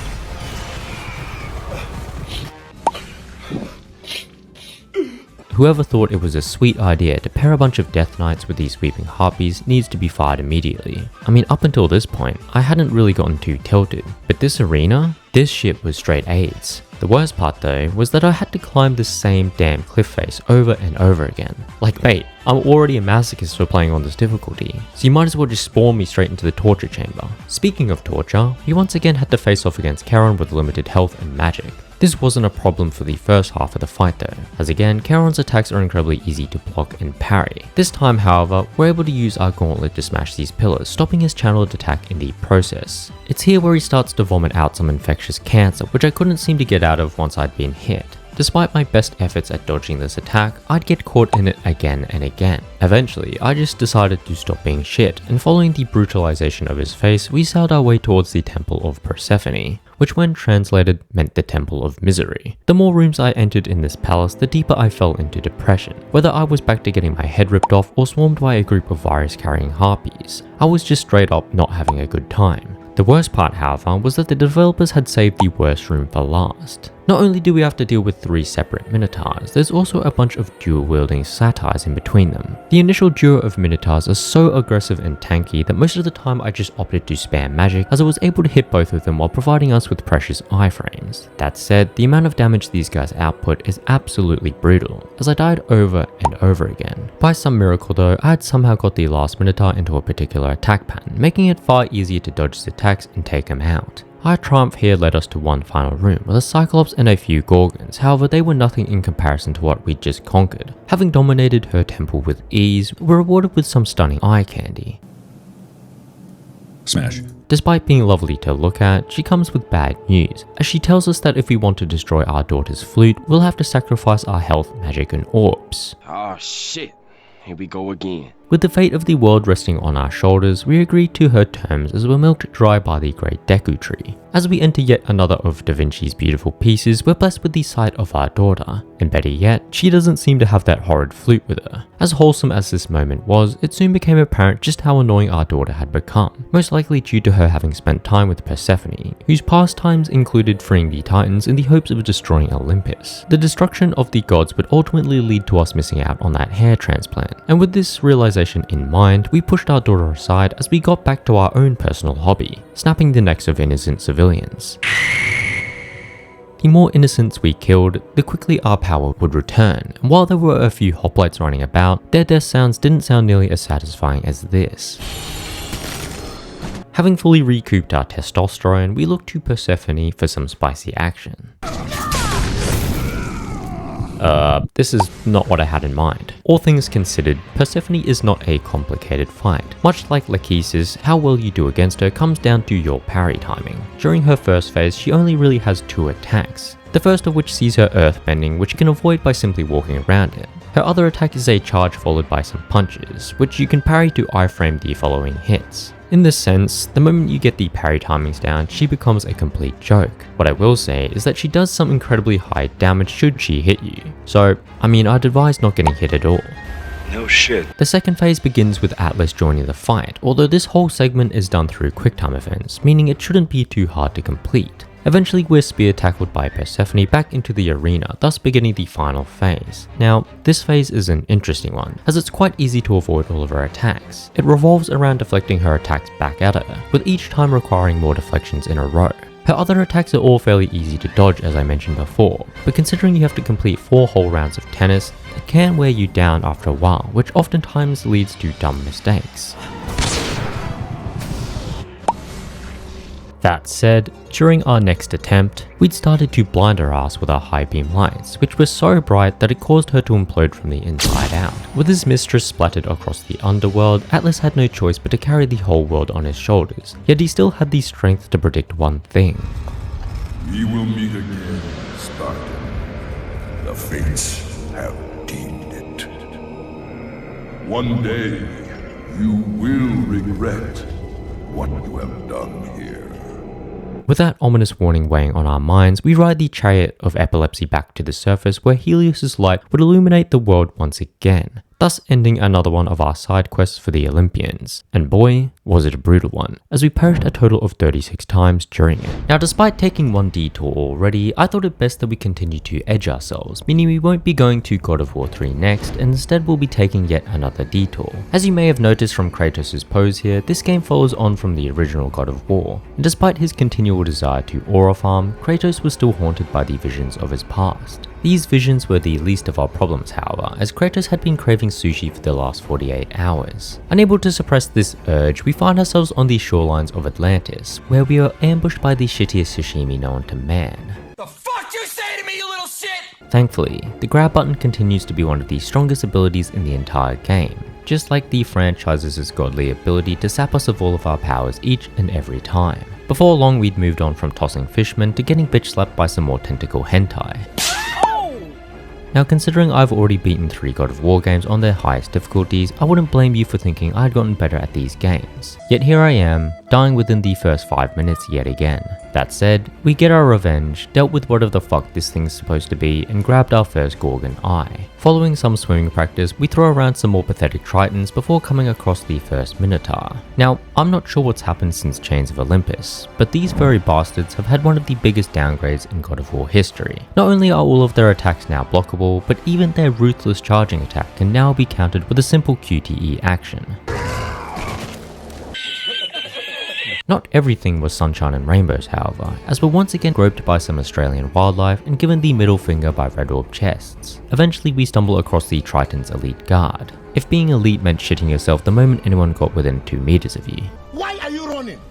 Unfortunately for us, however, Kratos seemed to have injured his quads, as he couldn't kick objects across the ground anymore. With our hopes of a speedrunning world record dashed, we're baited into yet another death trap disguised as an elevator before witnessing one of the most brutal KOs in Atlantis' MMA scene. Fortunately for us, those soldiers were actually the judges, and with no one enforcing the rules, we're able to kite this fat ass as we slowly cut him down from range. Our carnal desire for fresh sushi ultimately led us to Poseidon's all-you-can-eat buffet, where we find our mother. Wait, what? To say she's had better days would be underselling her current state, and despite her capabilities, the stresses of her work life had left her exhausted. That said, she had heard of a rather exceptional platform, one that would have made her life incomparably easier had she been using it. Odu. And just like that, everything fell into place. Zeus and the rest of the Olympian gods had managed to establish Mount Olympus on the back of Odu, and more specifically, its e-commerce website builder. This service allows anyone, and I mean anyone, to build their own unique e-commerce website for free under Odu's one app free for life offer. With unlimited hosting, unlimited support, as well as a 1-year free domain name, you're able to design stunning project pages with just a few mouse clicks. Odu's e-commerce application offers intuitive grid systems and effortless drag and drop building blocks, which stands out amongst its competitors as not only a great page builder, but also the most accessible one. If that wasn't good enough, all your products are adaptive, meaning you can configure them by size, color, and even other variants, all while your stock management is automated in real time. The good news is that you too can use this platform, and with the newly released Odoo 19, there's no better time to try it out. Thanks again to Odoo for sponsoring this video. Despite all of this, what wasn't immediately obvious was the fact that our mother had been conned into buying some dodgy stress relief supplements. Things would only get worse though, as we witness our very own mother morph into that one distant cousin who's always hated your ass. What, just me? Thus begins our first encounter with a boss, and as is the case whenever you fuck up as a child, your mother's always going to be there to rip a nice chunk of flesh out of your neck. What, just me again? In all seriousness though, this fight is the first real skill check of the game. Callisto here does an immense amount of damage with her attacks, and some of the hitboxes are, let's just say, less than ideal. Getting grabbed at all is essentially fast tracking yourself to the death screen, and knowing she can 2-hit us with her attacks means we're going to have to constantly roll around this enclosed room as we slowly whittle down her health. Having relived some rather traumatic experiences from our childhood, we personally extract those dodgy ass pills before learning that it was our very own brother, Deimos, who had gifted them to her. With our mother fading away in our arms, we had but one goal: obliterate our very own brother. To help us on our journey, we're granted our first source of magic, which outside of providing a few iframes, is pretty fucking shite. Following a few more Gorgon eyes and phoenix feathers, we're ambushed yet again by this tentacle motherfucker, who we then hitch a ride on towards the nearest active volcano. We get a quick look at the daily life of a casual worker, before coming across another AIDS addition to the series, ranged hanging enemies. Thank God these things are easy to take down, which is something that can't be said for this next group of enemies. In what's become a guarantee with these games, we're essentially forced into a class change, this time from the God of War to the God of Dodging, as we continuously need to roll these dive bombing harpies. The fact that there's multiple of them, however, means we're barely given any time to actually attack them. We didn't perish here, but given how much life we were left on, I kind of wish we had. By some miracle, however, we somehow got to this ominous door without dying, and being the curious Spartan that we are, we flex our god tier strength, emasculating this abusive boss from before in return. To my surprise, this doorway led us to Thera, the titan of BDSM roleplay. Unfortunately for her though, we don't have time to waste here, and after using some makeshift nipple clamps on her, we're filled with her passionate heat, which we then siphon into our blades. While we couldn't accept Thera's feelings in this case, we could abuse her passionate power, as it's essentially free damage and in many cases a full-on requirement to beat certain enemies. Speaking of which, this is where we first come across an automaton, and boy was this thing intimidating. As you can probably tell, I had no idea you could parry this guy's attacks at this point, so I'd just be shitting myself as I rolled around constantly. Their attacks have some serious range, and you can just tell by looking at them just how much damage he's going to do should that cog ever find its way up your ass. Now, apparently the game had also heard me shit-talking the Minotaurs from before, because from this point on, most of them are joined by the most annoying enemy types known to man.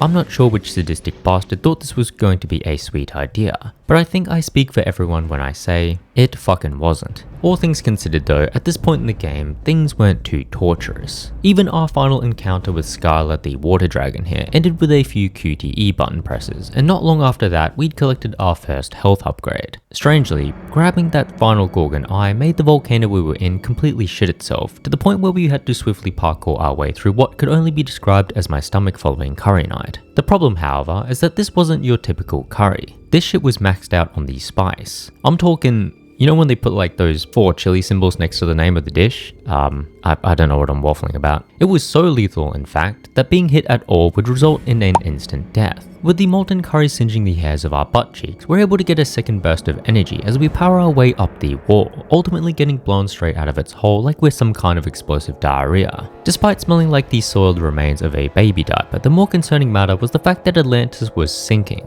Accepting the fact that we were never going to get that sushi we so desired, we turned our focus to exploring the island of Crete in the hopes of finding Deimos. What soon became obvious though was the fact that this island was struggling with its very own plague. This plague had infected a good portion of the population, causing them to whip swords out of their asses and charge at the nearest femboy. Wait. As worrisome as this was, the fact that they still remained organic in nature meant that we were able to cut them apart for healing orbs should we need to. The plague also didn't seem to cut off their sense of smell, as moments later we'd stumble across a group of dumbasses that couldn't bear to approach us. Using this to our advantage, we cheese kill some more residents, abuse a few archers, and get the all familiar silent treatment from the opposite sex. Athena! You're not that guy, pal. Trust me. You're not that guy. Okay. Infuriated at this cold rejection, we look to take out our anger on the very next enemy. It just so happened to be another woman though. It's been a weird, these past... Joking aside, the Gorgons, much like the Minotaurs, have also been completely nerfed in this game. Their beams end up stoning every other enemy, and outside of that one attack, they seem to be extremely passive. These basic ass looking shield enemies on the other hand, if you told me these shields were sculpted using the abs of the Olympian gods, I'd fucking believe you, because fuck me, are they strong. Using standard attacks during these fights is the optimal speedrunning strat should your goal be seeing the death screen. Hitting them at all with normal attacks will stagger you, meaning you'll most likely get rushed down by the sword-wielding residents instead. The other factor that plays a significant part in the arse blasting I received here is the fact that while your blades are alight, you can't exactly block that well. Most of the time pressing the block button will make Kratos dodge roll, which is far from ideal considering the attack patterns of the regular hoplites. If getting my shit kicked in by these infected residents wasn't bad enough, I was also getting flattened by time-gated arenas. Wait, what the fuck is going on? Oh my god. What? And with our death count increasing at an alarming rate, it was only a matter of time before we reunited with what I can only imagine is the only gravekeeper in the entire world. I mean, this guy's just fucking everywhere apparently. He relays another cryptic message which would have been a lot more helpful had he had said it at the start of the game. Do not seek the domain of death. I mean, we've already been there 12 times. What? Alas, there was no shot we were taking that advice going forward. I mean, even if we wanted to, the moment I saw this poor guy get tackled into oblivion, I just knew we were fucking cooked. I'm in danger! These Keras Wraiths are by far the toughest enemies in the entire game. Not only can they attack you from Narnia or, God forbid, off screen, staggering them at all causes them to fuck off into the ground, thus beginning a countdown which will inevitably see you launching your fist through the nearest screen.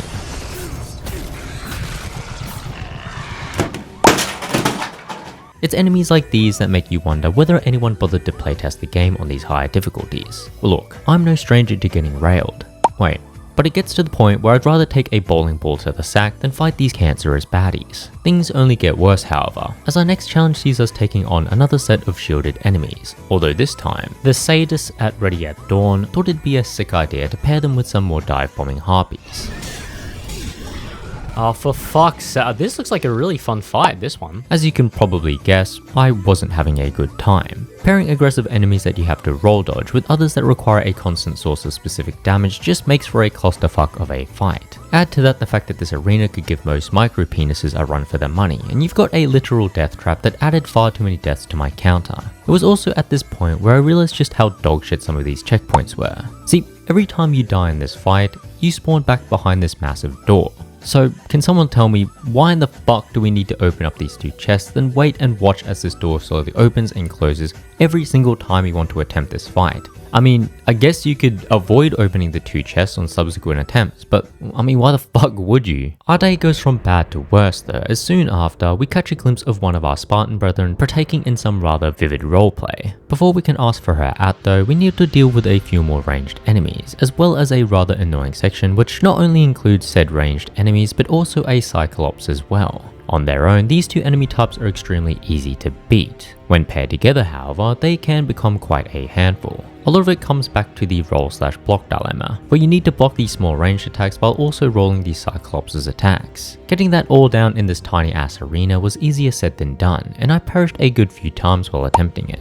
We do eventually reach our fallen brother though, and despite him being on the verge of dying, all we truly cared about was learning more about that winged baddie from earlier. In an attempt to catch up with her, we max out our IQ to solve this puzzle, obliterate one of the few remaining dredges before getting our shit kicked in by the brother of the first automaton we destroyed. The tiny nature of this arena made it almost impossible to dodge all this guy's attacks, and it was at this point where I learnt you could actually parry their attacks. Following this, we partook in some animal cruelty before finally laying eyes on the same winged baddie from before. Tragically, her dating profile stated that she only dated guys with at least a single strand of hair on their head, and if you hadn't noticed, we're bald as fuck. Enraged at the fact that we thought we stood a chance with her, she looks to castrate us for good, thus starting yet another boss fight. It seems every God of War game needs to have a parry simulator disguised as a boss fight, and in this game's case, Aranus is exactly that. Her first phase sees us parrying every single attack she throws out, and while the birds summoned during the second phase took me out on my first attempt, even they can't stop this from being one of the easiest fights in the entire game. Ironically enough though, after chasing her down like some kind of stalker, we're rewarded with arguably the only useful magic in the entire game.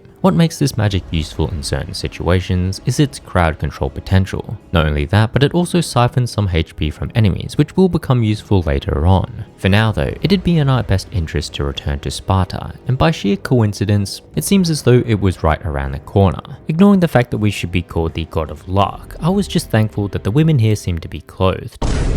Oh, for fuck's sake. Again, we partake in the world's longest minigame, before travelling back in time to the good old days where we'd beat the shit out of our very own brother for days on end. Regrettably, this vision also reminded us of the biggest humbling we've had to experience to this day, as our brother is taken hostage instead of us, under the guise that he was the chosen one. Desperate to prove that we're indeed the main character, we venture forth into the jails of Sparta, where we first come across this game's iteration of a satyr. To my surprise though, these guys aren't too bad in this game. Sure, they still flex their acrobatic moves on us, but the large majority of them can be blocked with ease, and the rest, well, they hardly ever hit you.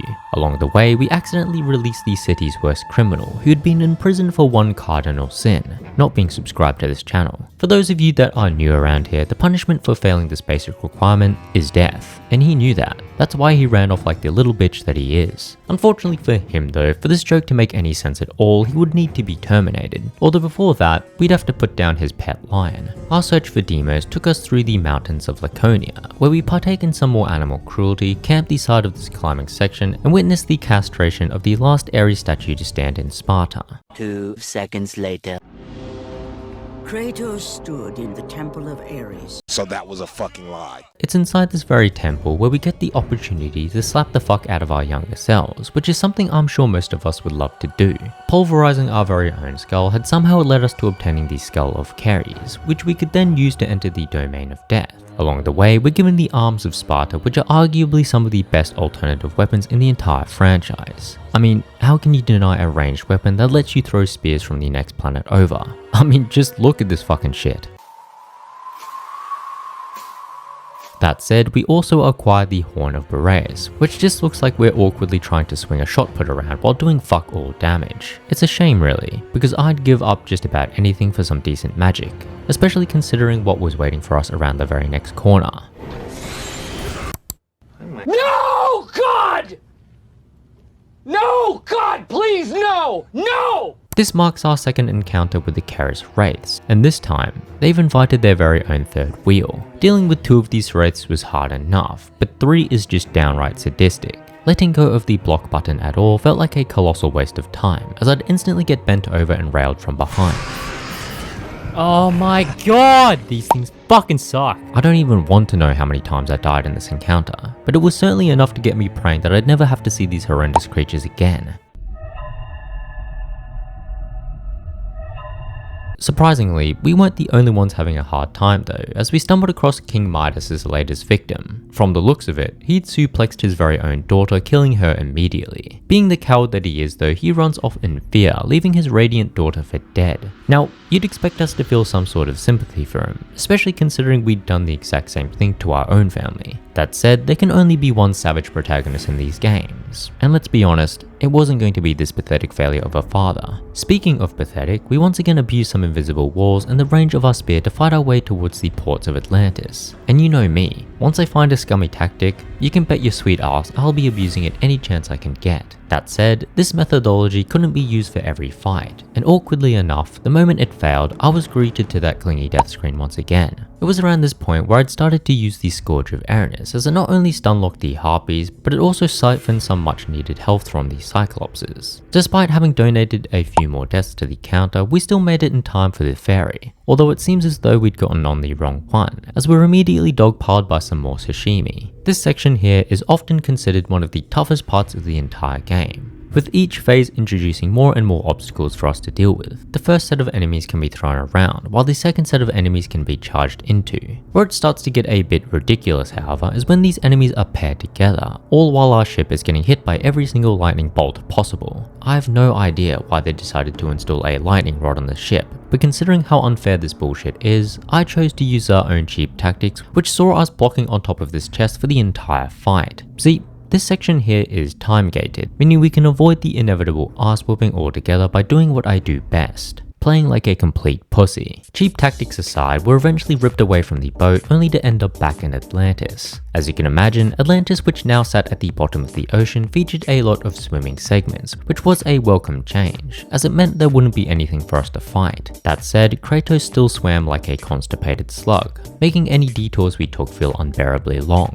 Now, whether I enjoyed these segments or not, they were rather short-lived, as we found ourselves on yet another crowded elevator. You have to feel for the residents of these ancient cities. I mean, just imagine having to fight off and survive an onslaught of beasts just to reach your apartment every day. This was no time to be worrying about the residents, however, as we're gaslit by Athena into believing that our brother was truly the chosen one. Understandably frustrated, we looked to take on one of the hardest fights in the entire game, in the hopes that defeating it with ease would prove to the Olympians that they'd made the wrong decision.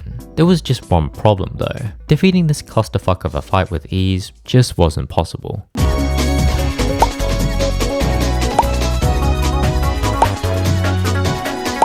I've yet to talk about these ball-loving motherfuckers, mainly because we've only ever faced them in one-on-one situations. On their own, they're not too bad. Sure, they're tanky as all hell, but their attacks are fairly slow and easy to avoid. The real struggle though, is when you've got two of them shocking your testicles while you're desperately rolling around a smallish arena. The hardest part about all of this though is just paying attention to their attacks. Their quick lightning attacks in particular are extremely hard to see if you're not paying close attention. While it doesn't do immense damage on its own, its ability to flinch you oftentimes results in a combo hit from the other one. God knows how many attempts this fight took. Just know that the feeling of pulverizing the final Geryon with his own left nut was euphoric. Any remaining brain cells were then fried as we made our way back to the Death Gate. Using the same skull we received for pulverizing our younger selves, we were able to enter the domain of death, which honestly doesn't look that bad. 2 seconds later. If you couldn't tell, I was getting my ass handed to me once again, and this time for good reason. Not only do we have to deal with some Keras wraiths, they're also paired with these, what the fuck even are these things? Regardless, the constant pressure you're put under in this fight makes doing anything but blocking akin to a round of Russian roulette, except in this version, 5 out of the 6 chambers are loaded at all times. I can't stress just how frustrating this fight is. I genuinely believe you could use this as some type of torture technique. It's absolutely brutal. With the increasing death count showing no signs of stopping, I knew we had to incorporate some new techniques, and thankfully there's one in particular that is extremely useful against Keras wraiths. Because their main attack causes a black hole to form under your butt cheeks, it did make sense to try and avoid being on the ground at all times. And with the arms of Sparta, we're able to jump up and launch spears at our enemies while keeping some significant airtime. This not only allows us to avoid most of the wraith's attacks, but it also deals a surprisingly high amount of damage to them. Now, obviously this wasn't an instant win condition, but after an attempt or two, I did manage to mount the final wraith and pulverize her from behind. What did he say? Sus comments aside, we deal with a few more Cyclopses before making our way into the Temple of Thanatos. Despite its imposing stature, this place wasn't nearly as bad as I thought it'd be. It's far more focused on specific puzzles and parkouring than on tough fights, although I'd be doing one particular fight a massive discredit if I called this whole section easy. See, after swinging ourselves around like Tarzan, we enter into a fight with some more Keras wraiths. Again, we use the same jumping technique to focus the wraiths down before turning our focus to the Cyclops, who we've been avoiding this entire time. Doing it in this way allowed me to complete what is often called one of the toughest fights on my first attempt. And looking back at it, I almost sold it at the very end when I let this seedy bastard fist my face. Considering the ass beating we just received, I made sure to take no chances moving forward as I once again abused the shit out of these ranged spear throws. At this point, we're essentially done with the game, and after tanking a few flamethrower attacks, we finally stumble across a battered Deimos. Yet, despite him being the one in the wrong, his years of solitude down here had caused him to go insane. And before we knew it, we were locked into another parry simulator. The only attack we need to look out for is his grab attack. We're not able to block this attack, and Deimos does an immense amount of damage during the QTE prompts. Either way, we're eventually tackled out of the arena, and despite our best efforts, it was becoming increasingly obvious that we might not be as strong as we once thought. In fact, if it wasn't for Thanatos swooping in to save the day, the franchise could have very well ended right there. It's around this point where we are overcome by a sense of plot armor, as we somehow shrug off the life-threatening beating we just received in an attempt to catch up with Deimos once again. This second win couldn't have come at a better time, as Deimos had been left for dead by Thanatos, and realizing we'd miss out on the satisfaction of taking him out ourselves, we rescued Deimos before imparting a false sense of security into his mind as we team up with him one last time to take on Thanatos. Now, considering Thanatos is pushing 50 million years old, there was no way in hell he was going to provide much of a challenge. In fact, the only time I died to this washed up god was because I didn't realize him landing on the platform did damage. Wait, are you kidding me? Wait, that does damage. What? Outside of that though, the rest of this fight just saw us parrying his attacks and spamming QTE buttons. Upon his defeat, he transforms into the god of shit-talking, as even while he's getting his ass beat, he's making sure to mock us. Having heard enough, we nuke him from the inside out. The shockwave to follow also managed to demolish our brother, so I guess you could say we took 2 side characters out with 1 nuke. We reunited with the Gravekeeper who we'd commissioned to dig some graves, and following the burial of both our mother and our brother, we set our sights on our last remaining family member, Zeus. Before turning back to God of War 3 though, let's have a quick look at this colossal skill issue of a run, because at the end of it, we had perished a staggering 51 times. All I can really say is that we're aiming for less in this next game. Finally, after 18 detours and 27 toilet breaks, we're back to riding Gaia as we look to put Olympus and its gods out of commission for good. Being the abuse victims that we are, we're immediately thrown into the thick of it as we're swarmed by an army of anorexic skeletons. The good news is that Kratos had spent his weekends playing rugby, meaning these frail looking weaklings stood absolutely no chance the moment we started shoulder charging them. This joy was short-lived however, as moments later we're interrupted by a creature so peculiar, it makes you wonder which two animals had to have intercourse to birth it. What? Now as far as mini-bosses go, none of the previous ones hold a candle to this motherfucker when it comes to difficulty. We not only have to fight through 4 different phases, but getting hit at all on chaos mode essentially acts as an express ticket back to the domain of death. Whether I was getting fucked upside down or getting absolutely rinsed in spit, I just couldn't seem to beat this dumb horse. Worse yet, there wasn't really any cheap way of getting past him either, meaning I had to assume the ultimate gamer position. Yeah, okay, I have no idea what the fuck I'm doing. In what can only be described as a pure miracle, I somehow managed to beat this mega evolved Seadra, only to be flung straight towards Mount Olympus. From here, we batter some more sentries, fight off our first centaur, and stop for a quick breath of fresh air, only to be interrupted yet again by another handicapped crab horse. Considering we'd just been humbled by one of these things, I was going into this fight wondering if this video would ever see the light of day. Fortunately for me, and unlucky for you, this second fight wasn't nearly as stressful as the first one. Don't get me wrong, I was still vaporized from existence a few times, but our experience with the first one definitely helped in conquering this second monstrosity. That said, I didn't appreciate the fact that we had to fight this thing for a third time. Like, surely there's got to be something else to this fight. You challenge me, mortal? A god of Olympus? Oh, one thing I've always loved about God of War 3 is just how fast you're thrown into the deep end of the sea. Don't forget, we're barely 20 minutes into this game, and we're already facing off against a literal god. With that said, Poseidon is far more manageable than even his own horsemen, as he's always had this terrible habit of telegraphing his attacks. The only time I struggled was during his second phase, as I stupidly thought I could avoid all of his lightning attacks by sticking close to him. Having exposed my lukewarm IQ for the 84th time, we hijack Poseidon's signature move as we blitz our way through his core, taking him with us. With his water horses evaporated, all that remained was to inflict back on the gods the same pain I had experienced while playing these torturous modes. Despite the brutality shown here, we're not a complete scumbag, as following Poseidon's death, we vowed to supply the world with an influx of water as a means of keeping everyone hydrated at all times. Zeus, being the narcissist that he is though, wasn't too happy with our altruistic deeds, and in the hopes of stopping us for good, he whips a lightning bolt out of the nearest cloud's arse, and using it, he manages to short-circuit Gaia's brain to the point where she no longer considers us an ally. With our only means of transport stunlocked, it was anyone's guess where we'd end up next. Are you fucking kidding me? I challenge you, try and name a more consistent geo than a God of War game and an underworld section. Even Kratos knows these sections are getting to be a bit exhausting. The gates of Hades have never held me. That said, this iteration is by far my favorite, as it not only contains one of the best boss fights, but plenty of challenging sections that I just love to play through.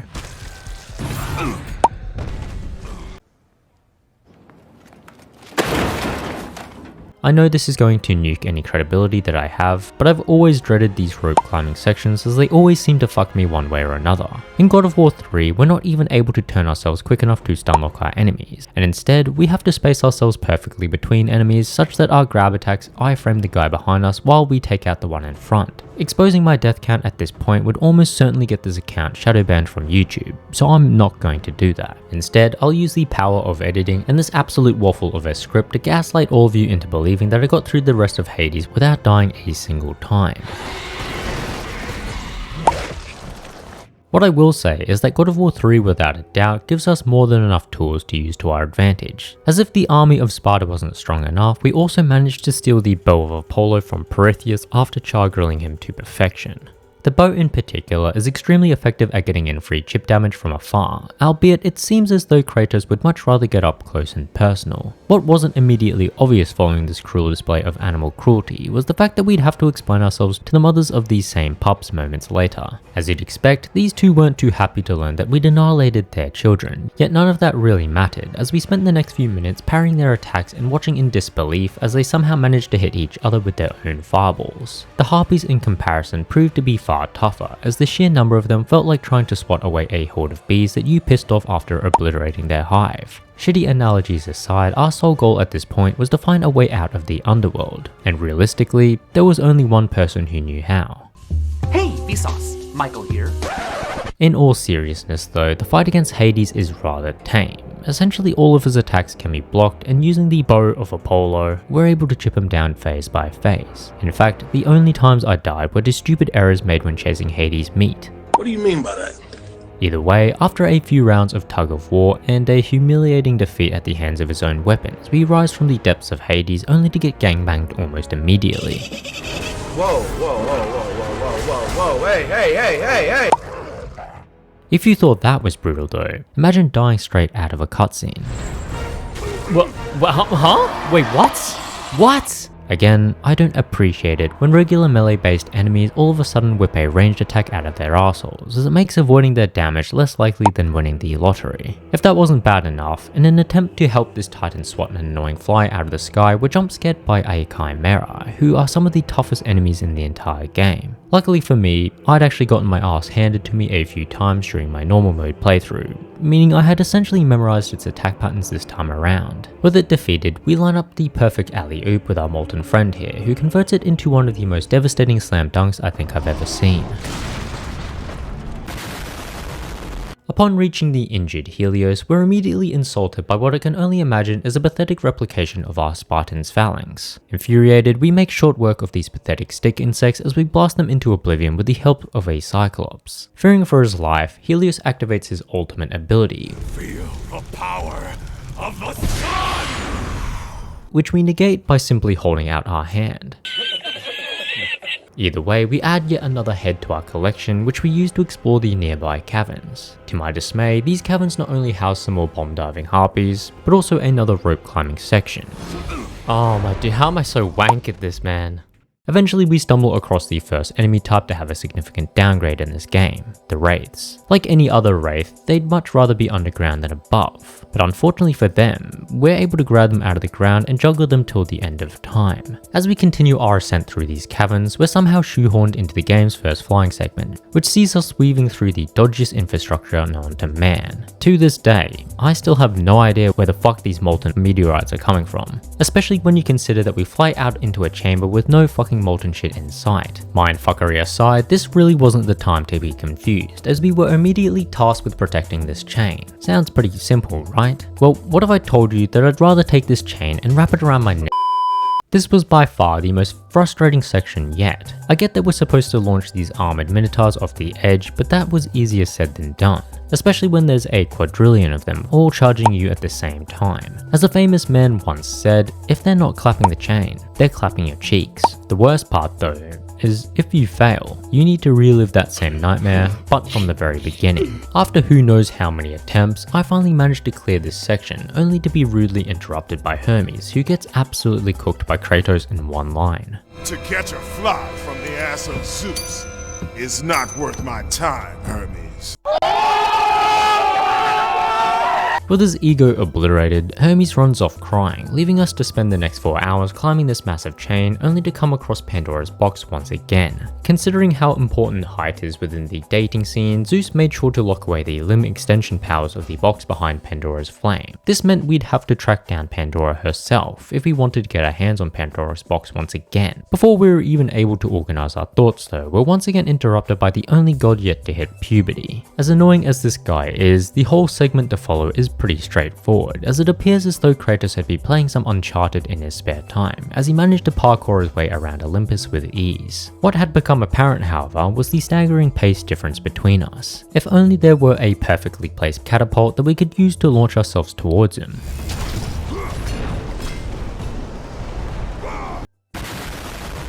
With Hermes on his last legs, there was no better time than now to take him out. Honestly, this fight is just shit. All it takes to beat this guy is to space him out and hit him with the final strikes of our big combos. Attempting to fight him head on will just cause him to run around like a pussy as he dishes out the bitch slapping of a lifetime. In an attempt to make a statement, we remove his legs before class swapping into a ninja as we wall run our way towards the next plot device. The next few fights weren't too challenging as we're able to weave these Cyclopses, back crush these Sirens, as well as produce the next big summer hit in the most unnecessary minigame of all time. Following this, we juggle a few more Wraiths and grab yet another health upgrade. This upgrade is far more important than you may think, as following it, we were immediately roasted by Hera. You look terrible there.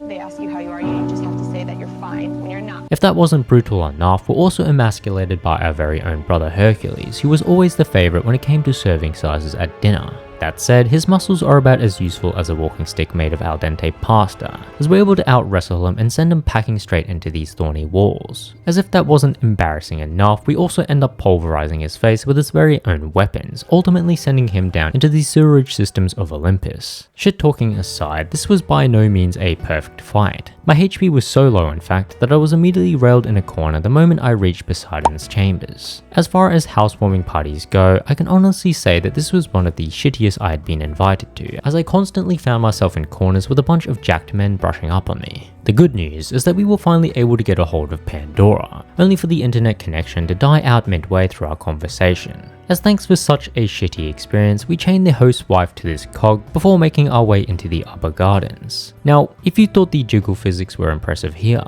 wait until you see Aphrodite, the god of every teenage boy's wet dreams. Well, I guess you'll just have to take my word this time around. After a highly intellectual and stimulating task, Aphrodite tells us that her husband's the only one capable of fixing the bridge contraption outside. Yet despite her yapping, the only thing coursing through my mind was wondering how in the fuck this guy pulled such a baddie. Worse yet, we learn that Pandora is their daughter, and if we're going to have any hopes of reaching her, we'd need to retrieve the Philosopher's Stone from Kronos. This was actually harder said than done, as Kronos is more of a platforming challenge than a true test of combat skill. Apart from being eviscerated by his putrid breath, we managed to get our revenge by blinding him, only to then pop what I can only imagine to be the universe's most painful blister.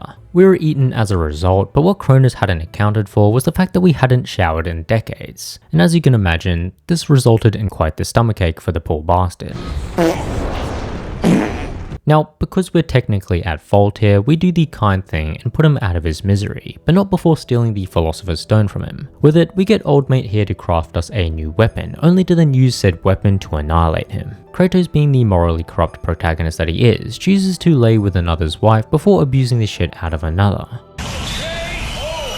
That said, Hera here did somewhat deserve that, as her gardens were the first place where we meet the satyrs, who are somehow even worse than their previous counterparts. As if these acrobatic assholes weren't bad enough already, they now use their surroundings to somersault into an unblockable attack, and while it doesn't do that much damage, watching as you're shit on in such a spectacular manner truly does something to your ego. The worst part, however, is the fact that we have to take two of them on in this tiny ass corridor. Like, are you fucking kidding me? Alas, after getting pounded once or twice, we finally conquered this cancerous garden, and while I didn't realize it at the time, things were only going to get worse. Upon re-entering the caverns, we're welcomed by some baby scorpions, and while these guys do look quite adorable, just trust me when I say that from this point on, every section is likened to an atomic slap to the nutsack. The first of these slaps comes in the form of an orgy, although instead of attractive people, we're bum rushed by a shit ton of armored cyclopses. In saying that, this didn't stop us riding one of them, and after a few rounds, we were able to finish them all off. Following this, I once again exposed my primitive IQ,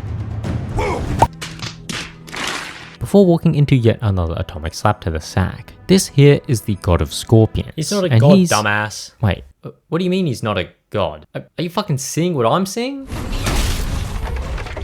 Okay, well, apparently this is just some random juiced up scorpion, but holy fuck is he a hard fight. Not only does he have a tail slam attack that absolutely obliterates your health bar, he's also got a million little scorpion dudes who won't stop pinching our nipples for chip damage. I can't believe I'm saying this, but this scorpion is by far the hardest boss so far, which is embarrassing considering we've killed numerous gods by this point. This fight was honestly so tilting that the only way we were going to proceed was if we somehow managed to take our anger out on someone else. And luckily for us, Daedalus here would act as the perfect victim, as we not only instilled in him some trust issues, but we also ended his life after ignoring his final wish. With the labyrinth activated, it was up to us to fight our way through it, which honestly wasn't too bad. The toughest section is without a doubt this turning cage section, as there's spikes constantly rising from below. That said, the moment you get through the first stage, we implemented a strategy so brain dead, you'll wonder why anyone would ever admit to using it. See, the spikes don't reach us when we're standing on this wooden block, and because the rest of the enemies are obsessed with us, all we need to do is block and wait for the spikes to do the rest. Despite having rescued Pandora, she immediately becomes a liability as she's constantly falling into every trap imaginable. Now, I need to give some credit where credit's due. If she wasn't so annoying, she wouldn't be drawing the aggro of so many enemies. And honestly, without her here, I can't imagine how difficult this gauntlet would be. I mean, just look at how many fucking enemies are on the screen at one time. What is this? Apparently this gauntlet wasn't sadistic enough though, as we're immediately thrown into yet another flying section. The only problem this time though, is that we have absolutely no fucking business flying through this area. I mean, how in the fuck do you expect us to fly through a claustrophobe's worst nightmare while only being able to hit 3 things? Forget dodging. The moment you hit anything, it's just over because you can't see shit after that hit animation. Safe to say, our death counter was getting abused, and it didn't seem like that'd be stopping anytime soon, as we're directly dropped into what I consider to be the toughest boss fight in the entire game. I'm not even sure where to begin with this goddamn fight. It's long, it's frustrating, and it's just downright brutal. Not only is this guy extremely tanky, but he constantly spams pups, which thankfully we can kick back at him. As if cutting off his first head wasn't already tough enough, the moment you do, a random satyr just decides to join the fight. Like, sorry, who the fuck invited you? They aren't the most aggressive satyrs, but with their aura alone, they end up cutting off far more of the arena than you'd like. I can't begin to describe the anal fisting I went through during this entire fight, as I was clapped again and again and again. It's one of those fights where you start reaching for YouTube guides, only to realize that you are nowhere near as good as the person making them, and then you just fall back into depression as you're railed once again. Even after killing the Cerberus, you can only imagine how cold the sweat was down my neck once I realized you had to finish off the 2 satyrs as well. And if this gameplay is anything to go by, I was absolutely shitting myself. That said, I took my time and waited out their attacks before hitting them with a few of my own.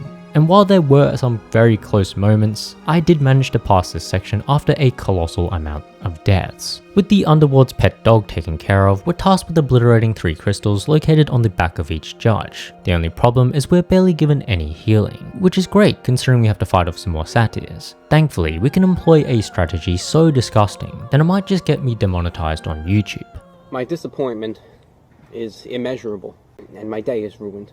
With the crystals destroyed, we spend the next 83 years climbing the chain once again while also setting Pandora's box free. Upon seeing the flame, Pandora sprints towards it, and following a lapse in judgment, we watch as Zeus captures her, ultimately ending any chance we have at beating him. In what can only be described as a colossal throw, Zeus ends up pegging Pandora into the nearest rock, giving us just enough time to initiate the first phase of the final boss fight. This phase sees us facing off against Zeus in the format of a 2D fighting game, and honestly, it's not too hard. His attacks are easy to parry, and it wasn't until the second half of this phase where I started to get bodied a bit. It's here where he gets this rather annoying attack where he shoots lightning straight up your asshole, and fuck me does it do a lot of damage. That said, it was only a matter of time before we started giving our father some tough love.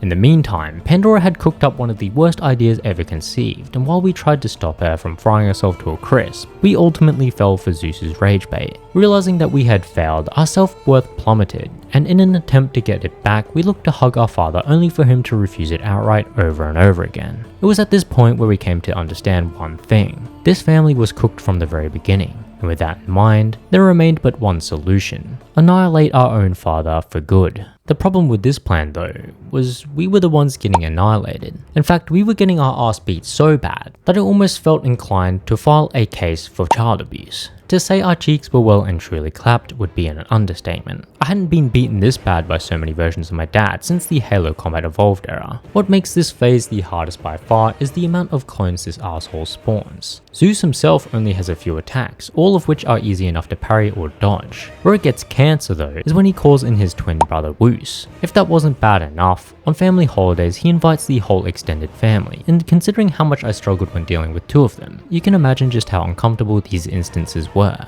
With the way things were going, I wouldn't blame you for thinking this video wouldn't exist. In fact, the only way I managed to beat Zeus was by using a rather overpowered strategy. See, despite being the king of the gods, Zeus is rather susceptible to being knocked up. And if we're quick enough, we're able to grab him, throwing him straight into the ground afterwards. It may not seem like it, but this combination does an insanely high amount of damage, and before I knew it, Zeus was kneeled over awaiting his fate. With Zeus dead, we'd finally completed our revenge. All that was left was to...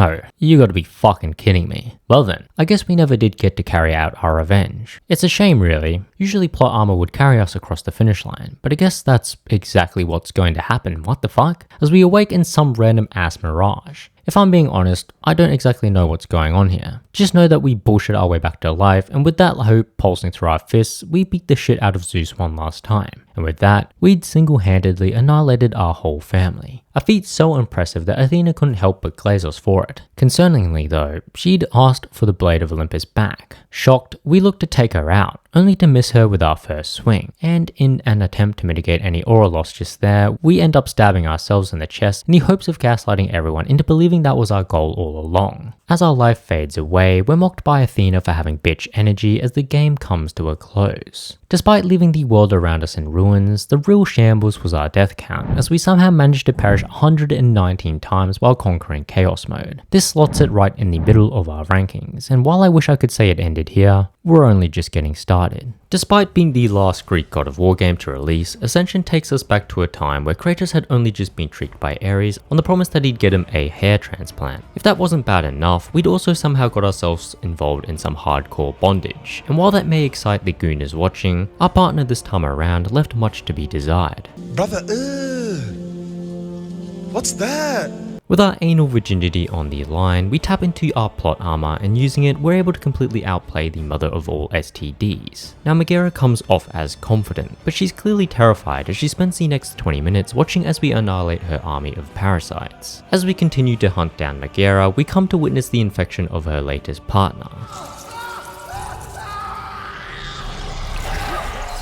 Now, as disturbing as this was, we knew we couldn't let our jealousy get the better of us, and thank God we didn't, as we're promptly rushed by her army of simps moments later. Now, one thing you may have noticed is the difference in our fighting style. Because this game takes place early on, Kratos hadn't perfected his combat abilities just yet. This meant we didn't have access to a whole array of attack combos unless Kratos got excited first. This excitement is displayed through the rage meter, which drops the moment you get hit or if we've been out of combat for longer periods of time. In this regard, it's completely fucking useless, as by the time Kratos gets fully excited, the fight's already over, or we've just had our shit kicked so far into our ass, we've already respawned with another empty bar. Now this isn't to say that everything got a downgrade. The grab ability in particular might be even better, as it's now a ranged ability that still gives impeccable iframes. In fact, it almost single-handedly carried us through these earlier sections. The only place it didn't have much of an effect was against the game's first boss, the Hecatoncheires. Then again, when my first attempt looked like this, our grab attack being useless was the least of our worries. In a similar sense to Poseidon's water horses, it's honestly hard to tell what this fucking thing's doing half the time. I always just ended up rolling the moment I saw this guy move at all, and while I managed to get through his first phase on my second attempt, I once again fell victim to the bullshittery of hitboxes. This is fucking bullshit.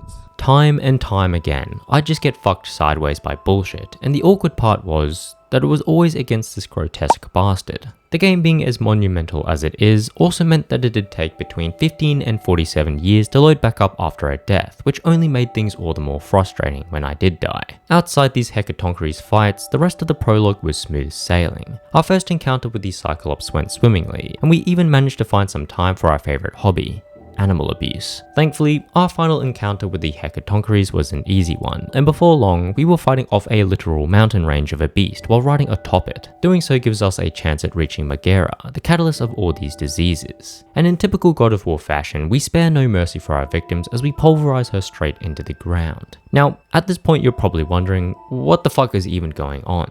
Well, apparently not even the game knows, as it whisks us back in time in the hopes of explaining it. Here we witness Kratos as he not only confronts his sleep paralysis demon, but struggles to contain his desire to see his deceased wife once again. Having been told we've developed schizophrenic visions, we set out to gain our freedom from not only the Furies, but from Ares himself. We start in the village of Kira, which has plenty of destructible terrain, which is great, because red orb chests have been giving us the middle finger for dozens of hours now. We pick up our first Gorgon Eye and Phoenix Feather before being confronted by, that's just a fucking elephant. Elephant or not, it's most definitely the toughest regular enemy we've faced so far. Not only is this tusked beast tanky as all hell, it's paired with countless dogs and its very own twin brother. To add to the continuous surprises, Kratos is somehow even better at parkour here than he was in this supposed future.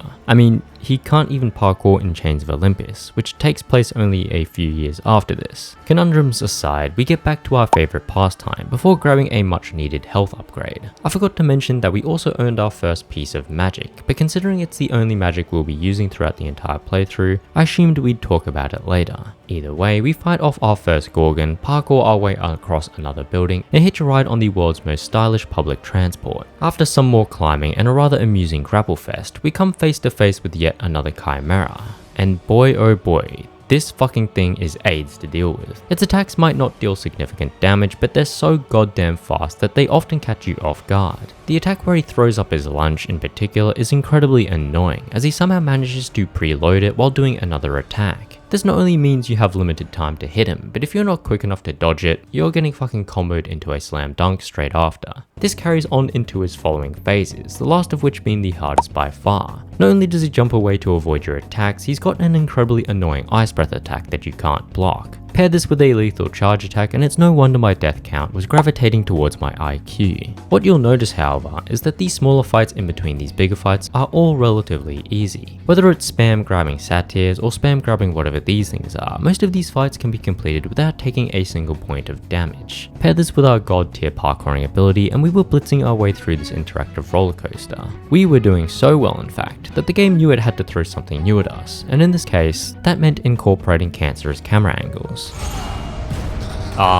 Wait. Was that me that fell? Okay, oh my god.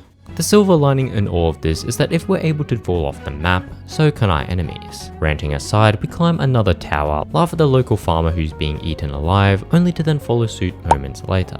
Like the Chimera, the fight against this manticore was pretty brutal. Not only does he spend half the time up in the air, making it a nightmare to hit him, his constant barrage of unblockable fire attacks means we need to be constantly rolling. After donating a few deaths to this guy, I started to wait out his flying phase, and instead would only engage him when he was on the ground. This proved to be rather effective, as most of his ground attacks could be parried rather easily. The bird fuckers that spawn in the latter phase can be quite annoying though, but again, we just need to keep our distance and deal with them first. This eventually led to an attempt where we once again took them out with our own weapons, thus granting us access to the Temple of Delphi. It's here where Santa Monica tried to trigger our PTSD, as we're forced into a very similar situation.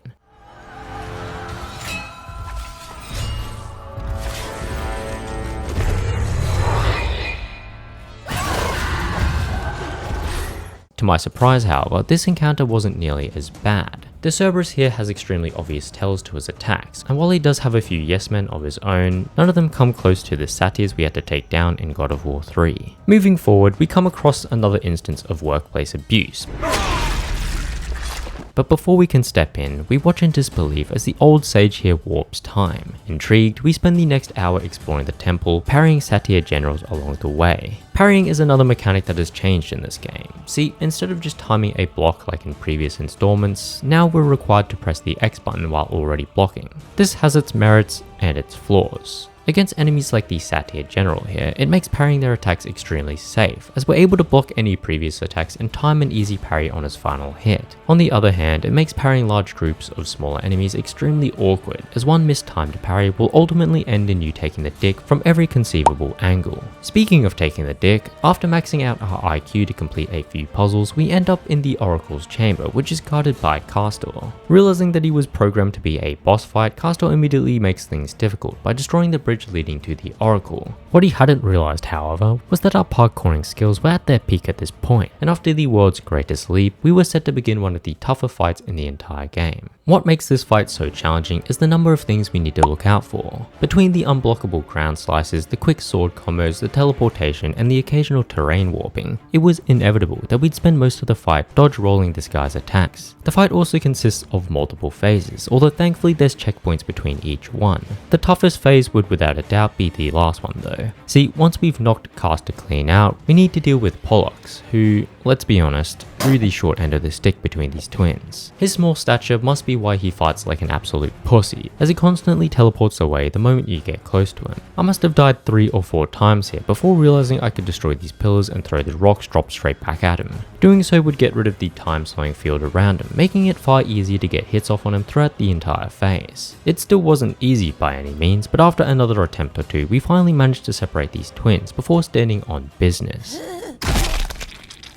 With the twins defeated, we steal their amulet, which just so happens to be the glitchiest artifact in the entire game. Even so, we use its power to warp time, mending broken structures in the process. This power is unfortunately limited to the few objects programmed by the developers, and is therefore completely useless when it comes to restoring the Oracle's life. In a last-ditch effort to get some answers, we threaten the Oracle into telling us about the Lantern of Delos, which is said to contain the Eyes of Truth. These eyes were said to have the power to rank these games objectively on their difficulty, which in this case was an invaluable asset to have. Thus began our trek towards the Lantern of Delos, although this adventure would be short-lived as we came across an unlikely roadblock. Ignoring the fact that I'll have to waste a whole night censoring these things, the sirens in this game are downright cancer. And what I can only imagine is a middle finger to every God of War player. The developers chose to give these sirens a whole barrage of unblockable attacks. Whether it's in the form of these AoE strikes or their rancid breath, the constant need to dodge roll often results in you taking chip damage from the 78 other enemies around. This paired with their breath stun locking you because of the smell makes for an enemy type that I dreaded for the rest of the playthrough. Either way, after abusing some firebending and iframing our way through another Cerberus fight, we find ourselves in another schizophrenic vision. This time though, we're aware of it, and after an awkward mishap in the bathroom, we're quick to break free of this illusion using our signature Spartan kick. Before long, we'd find ourselves on Delos' landing, where we once again parried the shit out of this Satyr general.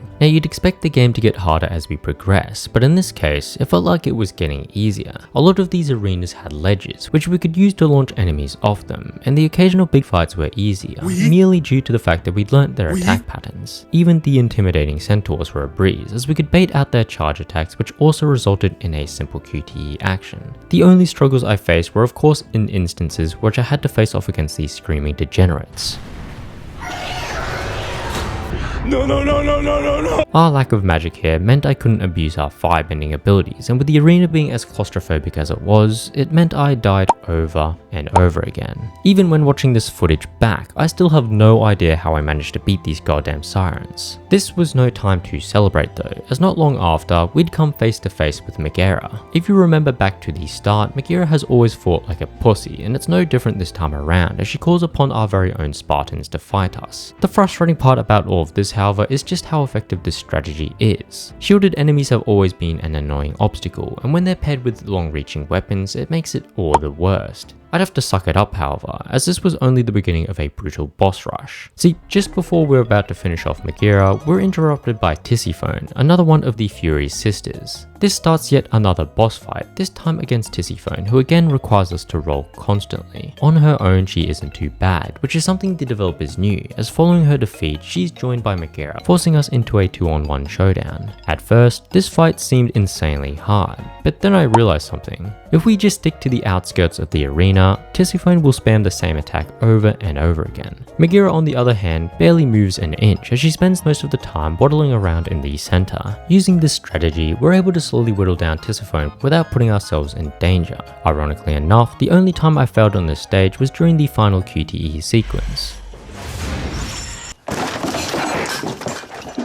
With our aura at an all-time low, I made sure to nail the sequence the next time around. This unfortunately meant fuck all in the grand scheme of things, as we're made the next recipient of Alecto's Black Shower, only to realize we'd been tricked by Tisiphone. If it wasn't for our paralysis demon here, the game, and more importantly the franchise, would have ended right there. Instead though, we're given one last chance to win back our freedom, and trust me when I say that we weren't going to waste this chance. Okay. Honestly, this fight had some strange bug where I couldn't grab the fucking dogs properly, so this death doesn't count. Now then, this is when we get serious.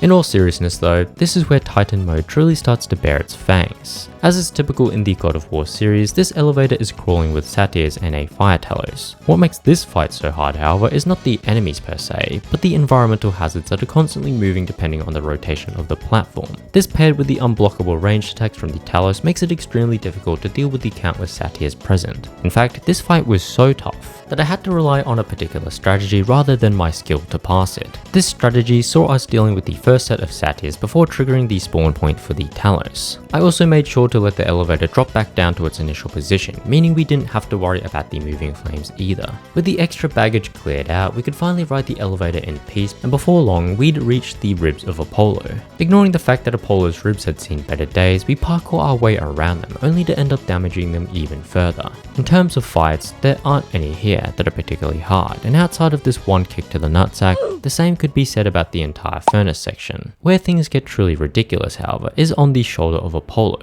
If you thought you knew what an orgy was before this, then I'd recommend you reconsider, because this fight here is about as close to an actual orgy as you can get. If you told me the developers fell asleep on a button used to spawn in enemies here, I'd fucking believe you. The sheer number of shielded satyrs is honestly disgusting, and the constant charging from these elephant fuckers make it almost impossible to time parries. I'd expect this kind of bullshit in the ass of Apollo, not his shoulder, but alas, I spent over 20 minutes here getting railed constantly. The only way I managed to conquer this fight was to abuse our new artifact, which I had just recently upgraded. Orkos's clone ability helped break these shields on these satyrs, while Ouroboros' amulet helped slow down larger targets. Without these artifacts, I honestly can't say how many times I would have perished here. Even after completing this fight, the damage done to my brain clearly remained, and concerningly, things were only going to get worse. See, upon returning to the furnace, we're tasked with cooking up a nice roast meal using the enemies present. Unfortunately for us though, the manufacturers of this oven didn't think to include any safety measures, meaning we were as prone to getting toasted as our supposed dinner. Either way, after a good few attempts, we finally cooked up the perfect meal, which we served to the imaginary man working this elevator. Taking it to the top, we're able to use the amulet to repair the statue of Apollo. Now this somehow transports us into his eyes, where we're faced with yet another tough gauntlet of enemies. By this point though,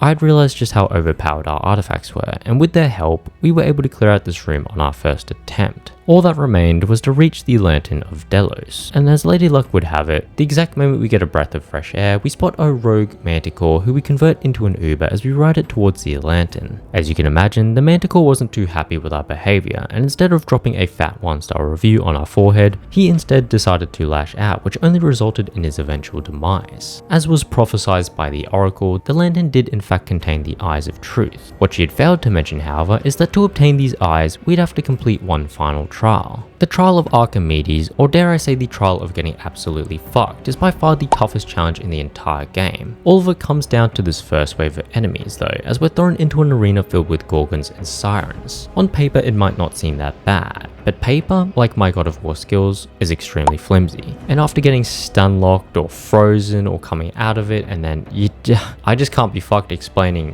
why this is so AIDS. It just is. The second and third wave in comparison are actually pretty easy, although the stresses of that first wave definitely carry over, as I don't believe there's a checkpoint throughout this entire trial. Even so, I made sure to take my time with these phases, and after abusing our new artifacts, we moved on to the final wave. Interestingly, this one's the easiest of the whole bunch, as it only contains a single centaur who we can just grab over and over, as well as a few wraiths who again get absolutely fucked by our new overpowered artifacts. With the Eyes of Truth now in our possession, we activate the first elevator to not contain any enemies before lighting the lantern with the Eyes of Apollo. Unfortunately, that's where the good news ends, as our paralysis demon had somehow been caught by the Furies, and worse yet, they had also managed to get their hands on the Eyes of Truth. Having been pumped by Electro's juices once again, we find ourselves back in the Furies Citadel, where we almost fall victim to the visions of the Furies once again. Unbeknownst to Electro, however, Kratos' wife was a menace, and would never act so sweetly to him in the bedroom.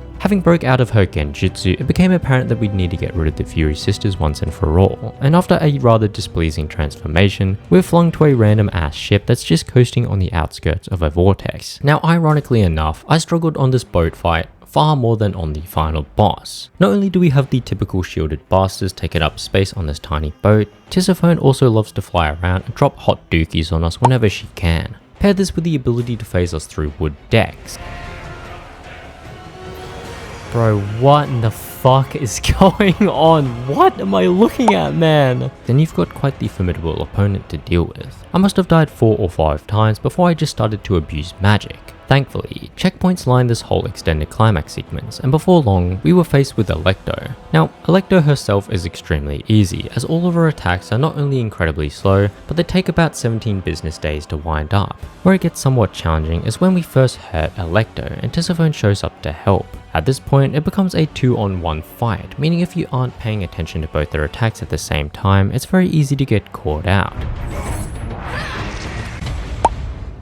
That said, the game does refill our magic gauge, meaning we can avoid Tisiphone's attacks for the most part and just wait for Alecto to return. This way, when we use our magic, it AoEs both of them for huge amounts of damage, and using this strategy, I was able to take them both down on my second attempt. The fight ends with us beating the shit out of both of them, and because we're all for equality, we deal with Orcos as well. Thus ends the first step in our journey, and with the truth of our family's death laid bare, Kratos set out to end his vengeance once and for all. Now, ignoring the fact that this video doesn't make much sense timeline-wise, what it does confirm is that I am absolute wank at this series, as I died another 81 times while conquering God of War Ascension on Titan mode. In saying that, we're now able to rank each and every Greek God of War game from easiest to hardest based on their most difficult modes. To no one's surprise, I'm sure, the two PSP games remain the two easiest purely based on the limitations and size of the game itself. Ascension in a similar sense wasn't too bad, as it didn't feature too many tough enemies. The addition of the artifacts also made sure the later fights weren't unbearable. God of War 1 on the other hand was completely carried by that torturous Ares fight, which leaves us with both God of War 3 and God of War 2.